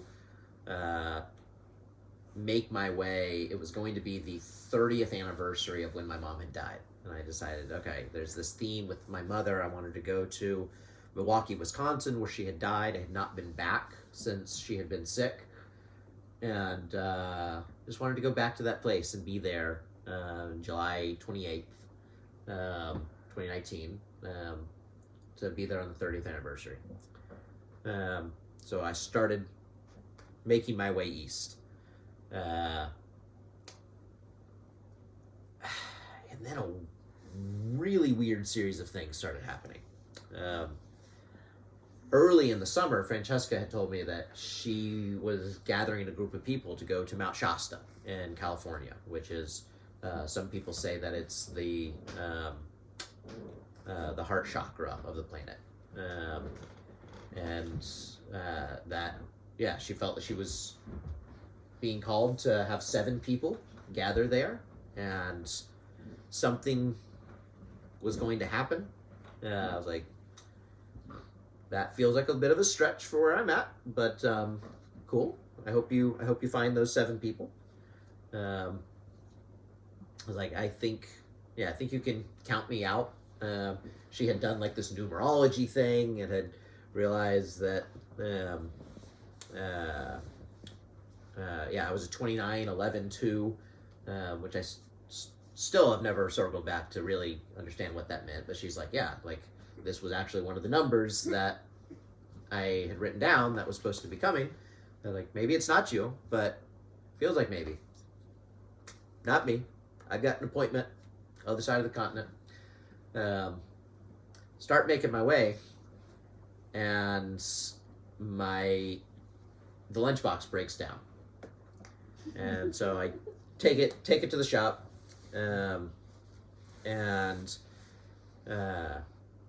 like I go to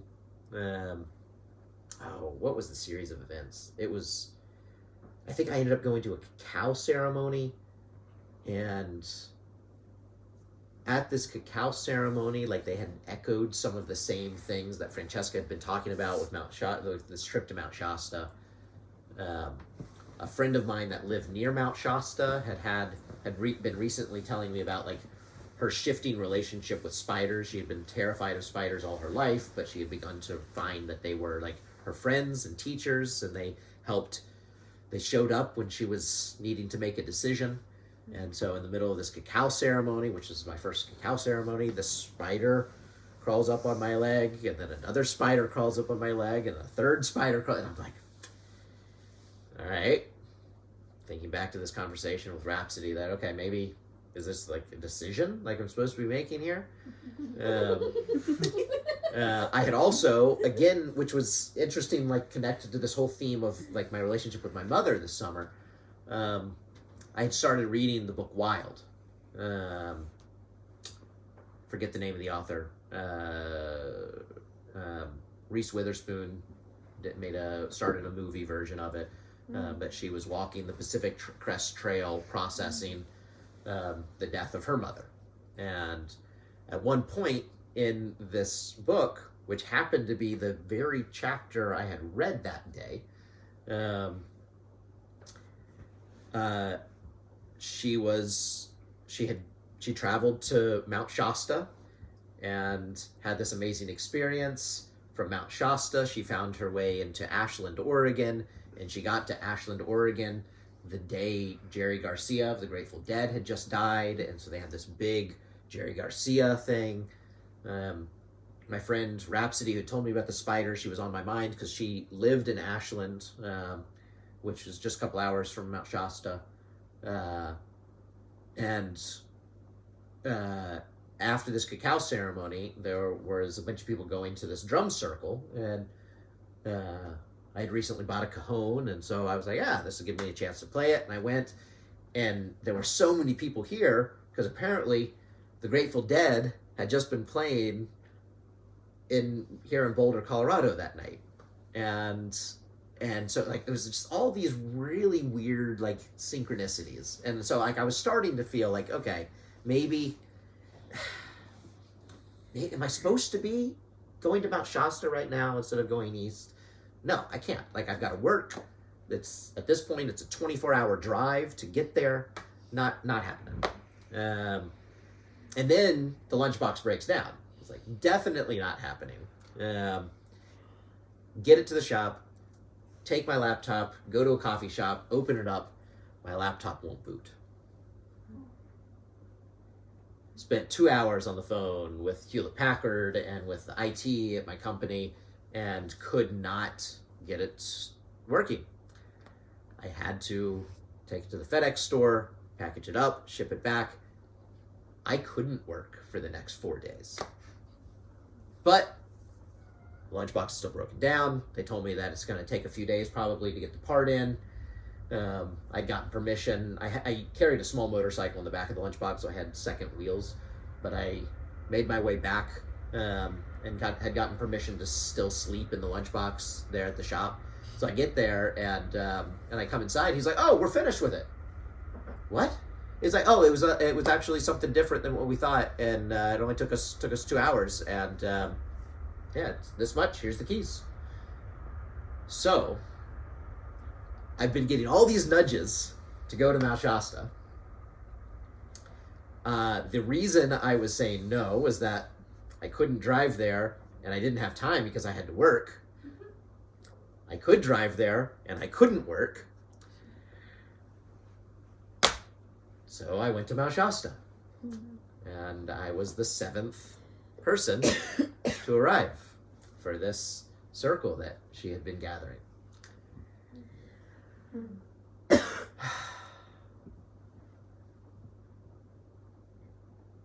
We ended up spending a week there. I ended up taking time off work. Worth it.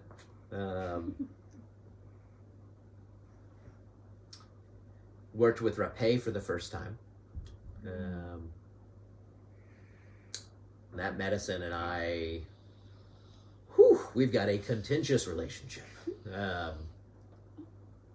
It's this mixture of ash and tobacco, and it's blown up the nostril, and it burns. And for some reason, with this medicine, like I literally cannot stand. Like it goes one first nostril, and I am flat on the ground. Every time I've worked with this medicine, like I've had to have friends stand there and like hold me because I cannot stay on my feet. And this first time working with it, I found myself in such a powerful emotional release. All of these themes this summer with my mom. Earlier on this trip, I had been laying in this hammock, and Francesca had walked by, and I had reached out to her, and she came over and ended up just cradling me in this hammock. And it was again like this very motherly thing. It was like, why do we keep finding ourselves in these like this dynamic? She's like, there's something to heal there. And in this rapé experience, I realized, it came up, that what I shared last week about these stories that I heard about how delighted my mother was with me. So delighted that they decided to have another child because she had so much fun with me and she loved me so much. I'd felt pressure from this. All my life, having heard these stories, I felt like I had to live up to being worthy of her love, worthy of her delight.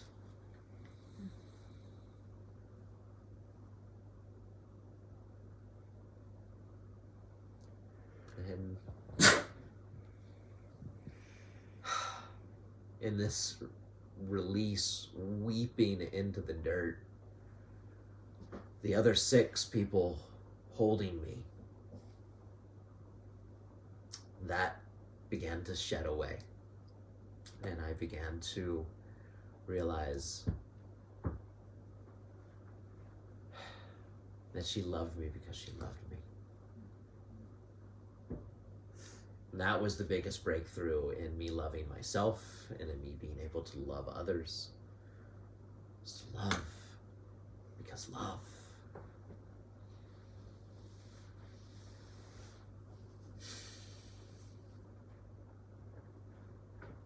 We also hiked up Mount Shasta and took a mushroom journey together up towards the top of the mountain.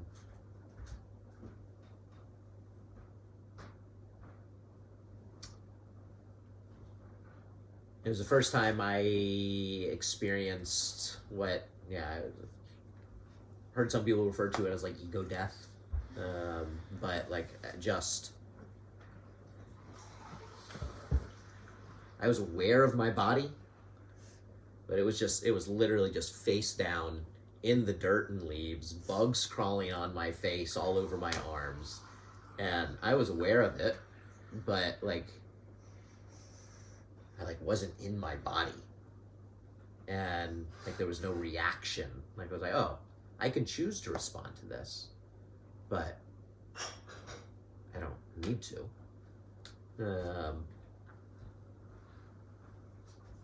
And I had, for the first time, just the sense that, like, I was those bugs. Every bit I was this thing occupying this body. That I was everything.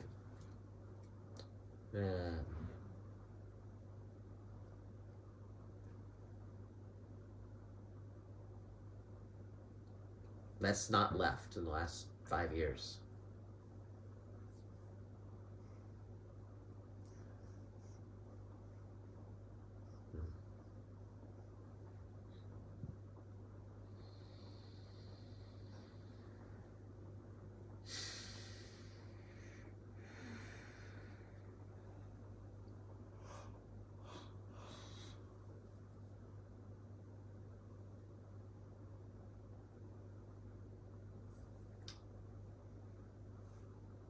I also, on that journey,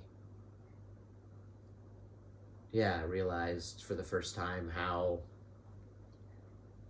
what we ascribed to masculine, feminine was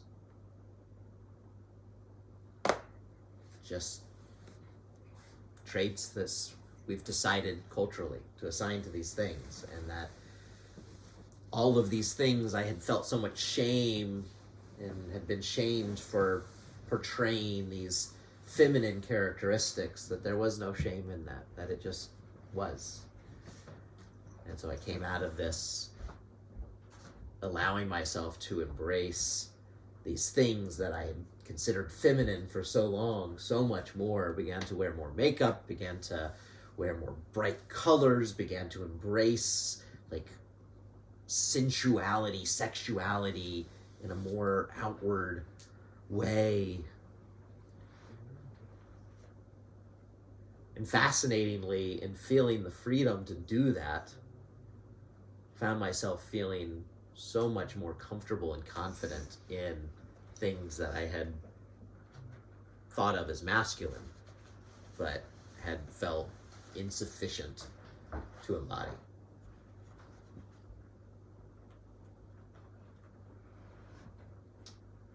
It was a few months later, I had my first real relationship since my second divorce, with Marissa. It had been, at this point, three and a half years since my divorce. She moved into the Lunchbox with me a few days after we met.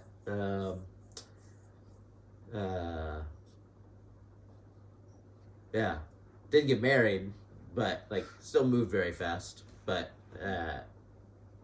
not because of sex, just because that was just how it worked. I was on the move, and she thought that sounded exciting, so she joined me. We ended up buying a school bus, converting a school bus. This was right as COVID was starting. We were living on this farm, converting this bus. And she was a more spiritual person than I'd ever been in a relationship with. And all right, this is a place I can explore this a little bit more.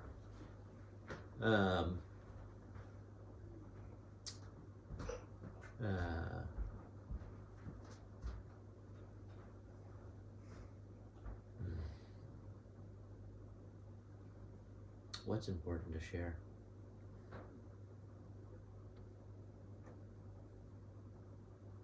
About a year later, I found myself, I was living in an ambulance at this time. Marissa and I had broken up, and I'd moved back onto Shadowfax for a time, bought an ambulance, was living in it. It broke down outside of New Orleans. This woman responded to this ad I'd put, I was just trying to scrap it. I was frustrated, felt done with road life. Was broken down at this gas station. I needed to get it out that day. And this woman responded and said, "I think this is supposed to belong to me." Okay. She was 99 miles away. My AAA roadside service would take it 100 miles. So took it to where she was.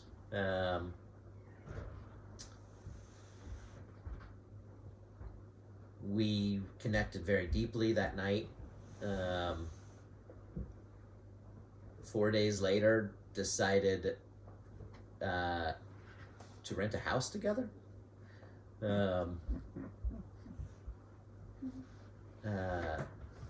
she was very, very energetically sensitive. She taught me a lot about energetic mechanics. Taught me a lot about myself. It helped me to embrace so many fears and traumas, often in a very, very, very messy way, but brought so many things to the surface. We both did with each other. Very powerful period of time. She worked with all sorts of plant medicines, both as a practitioner and partaker. Worked with those a lot with her.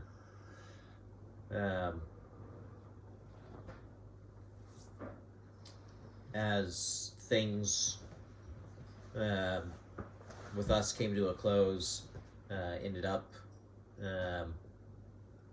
in Florida helping Francesca with, she was now living in Florida, helped her with a bus that she had bought, rented a condo there that she mostly stayed there at the condo.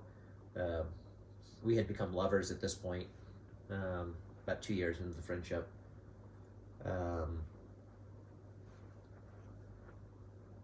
Moved to Oregon for a little bit. Then she and I decided to actually get a house together, and I had been wanting to find a place to like just be. I had still felt, even after I had the Matchbox, my ambulance had broken down. I just wanted to like be in a place, and things had been tumultuous in New Orleans with Lexi, and then South Florida was too hot, and Oregon felt right, but also here was this chance to try having a home with Francesca. And so we rented a house in the mountains near Asheville, a beautiful, beautiful place, river across the front yard, old dance hall right across the river we could walk to when they had dances every other week. Mountains on either side, we could walk trails to waterfalls and lakes, and no cell service there. And yeah, that time that she and I spent in that house, all of this stuff that had just been so in motion, so in flux for all these years, I was finally able to just kind of be still with it. I had felt for so long, like every few days, more stuff was coming up, more realizations happening. It was almost addictive itself. But here in this house in the mountains with very little internet, a job that didn't require a ton of my attention, but paid more than enough to support us both comfortably. With someone who wasn't a partner, but was a friend, who was also a lover and a companion, who we both loved loving each other in the ways that was most nurturing. And she would cuddle me every night. We had separate bedrooms. She'd cuddle me until I fell asleep and get up and go to her own room. It helped my nervous system to just calm more than it ever has.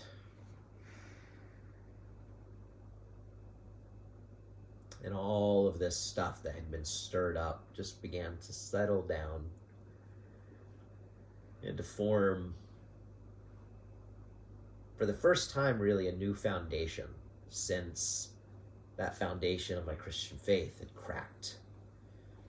But this wasn't like a concrete foundation that felt like. This felt like rich soil.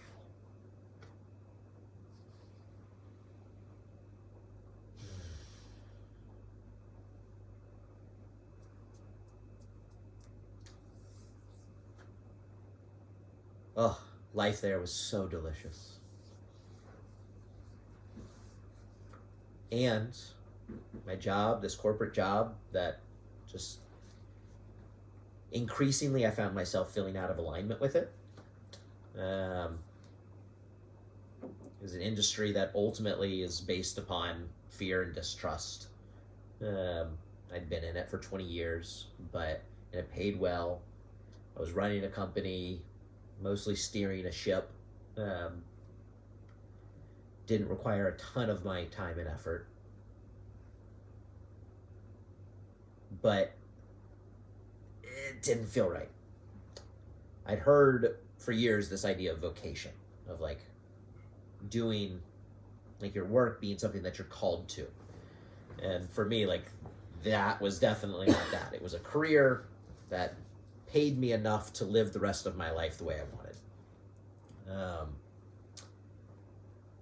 But I began with this soil to explore, okay, what would I really love to do?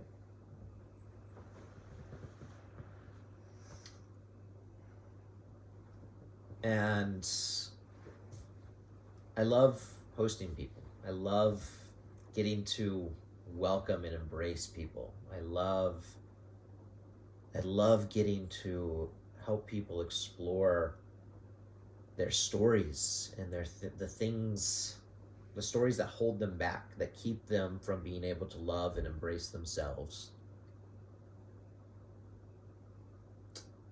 I remembered that like parts of me had always thought, yeah, maybe one day like I'll have like a bed and breakfast or something. I would be great to like have a place where like I'm welcoming people in, and like, wait, why is that something that I would do like when I'm like retired? Like, why is that like that? If that's something that would feel alive, I'm gonna do that now. Like, man, I don't think it's a bed and breakfast. I think it's a place where I can like hold space and welcome people in. I began to explore this idea a little bit, began to form into this vision of like some sort of retreat center, course center, hostel-like space. Began to take form in my head, and I was like, okay, yeah, I think this is where I want to be. I don't know how to get there from here, but this feels right. This feels like this could be vocation. My name for it became Ängsbacka, which is Bacchanal. Bacchus was the Roman name for Dionysus. Celebration, embracing of life and death, heights and depths. Pax is peace in Latin. Pax Bacchanal is the peace that comes from embracing and celebrating life and death, heights and depths. And I'd also, ever since I'd found this resonance with Dionysus, I'd had some friends that began calling me Dionysus. They began shortening it to Dyon. And that had felt so good. It felt so yummy, especially when I was going by beers. Like, that felt like my name. But it felt, for a long time, it felt like, the word's not coming to me. It felt icky to like try to claim that. I was like, But I had friends encouraging me, like, no, like that's who you are. That's what you feel. Like, own it. And so I began embracing the name Dyon. Had this vision for this place, Ängsbacka and all. Still didn't know how I was going to get there from here. Then last summer, over the course of a few months, another major upheaval in my life.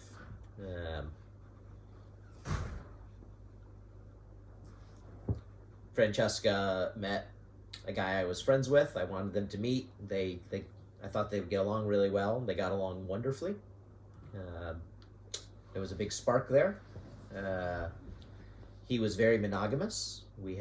Our thing had been very open, but she felt she really needed and wanted to explore this monogamous thing, which was hard to navigate, but also a real opportunity for me to challenge some of my own stories and stretch in my own love in ways that felt so delicious. So our home container was ending, our companionship was ending. In the midst of moving out of this house, this wonderful house I loved, somebody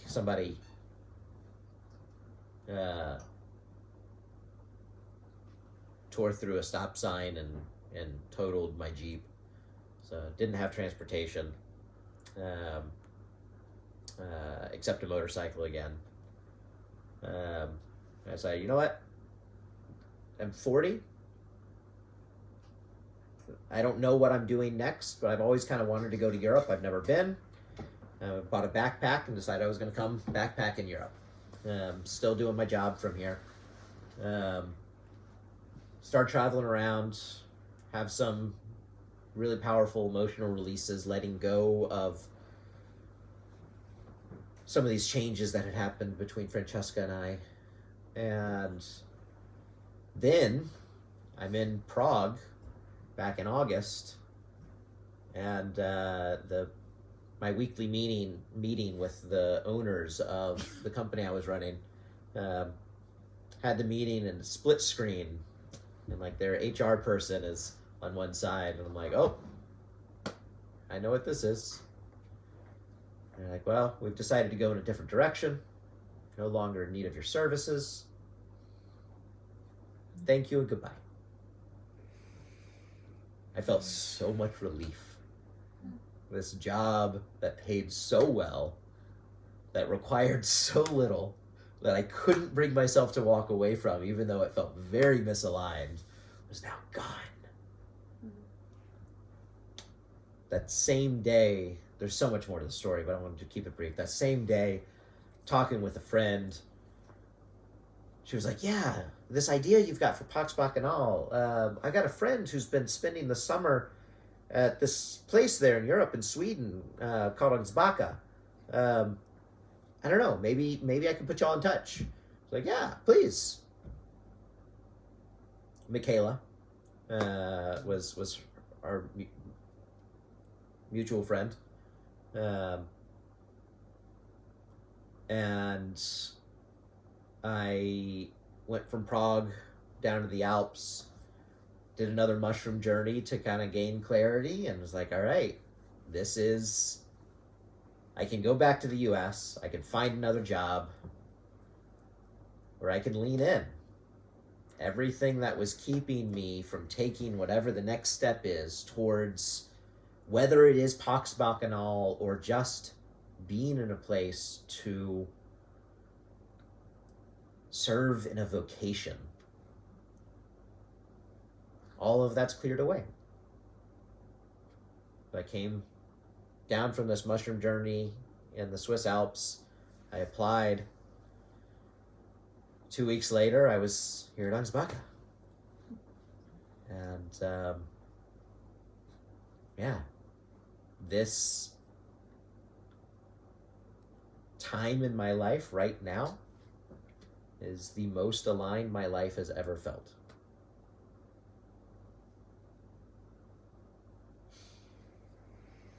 And I have no idea what's next,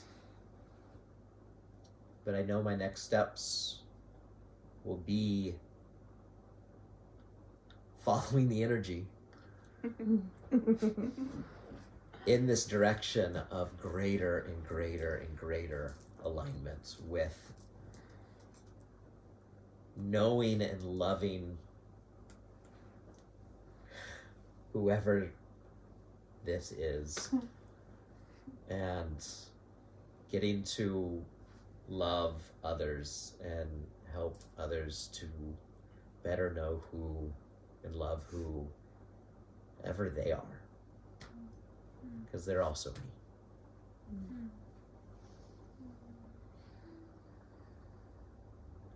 Thank you.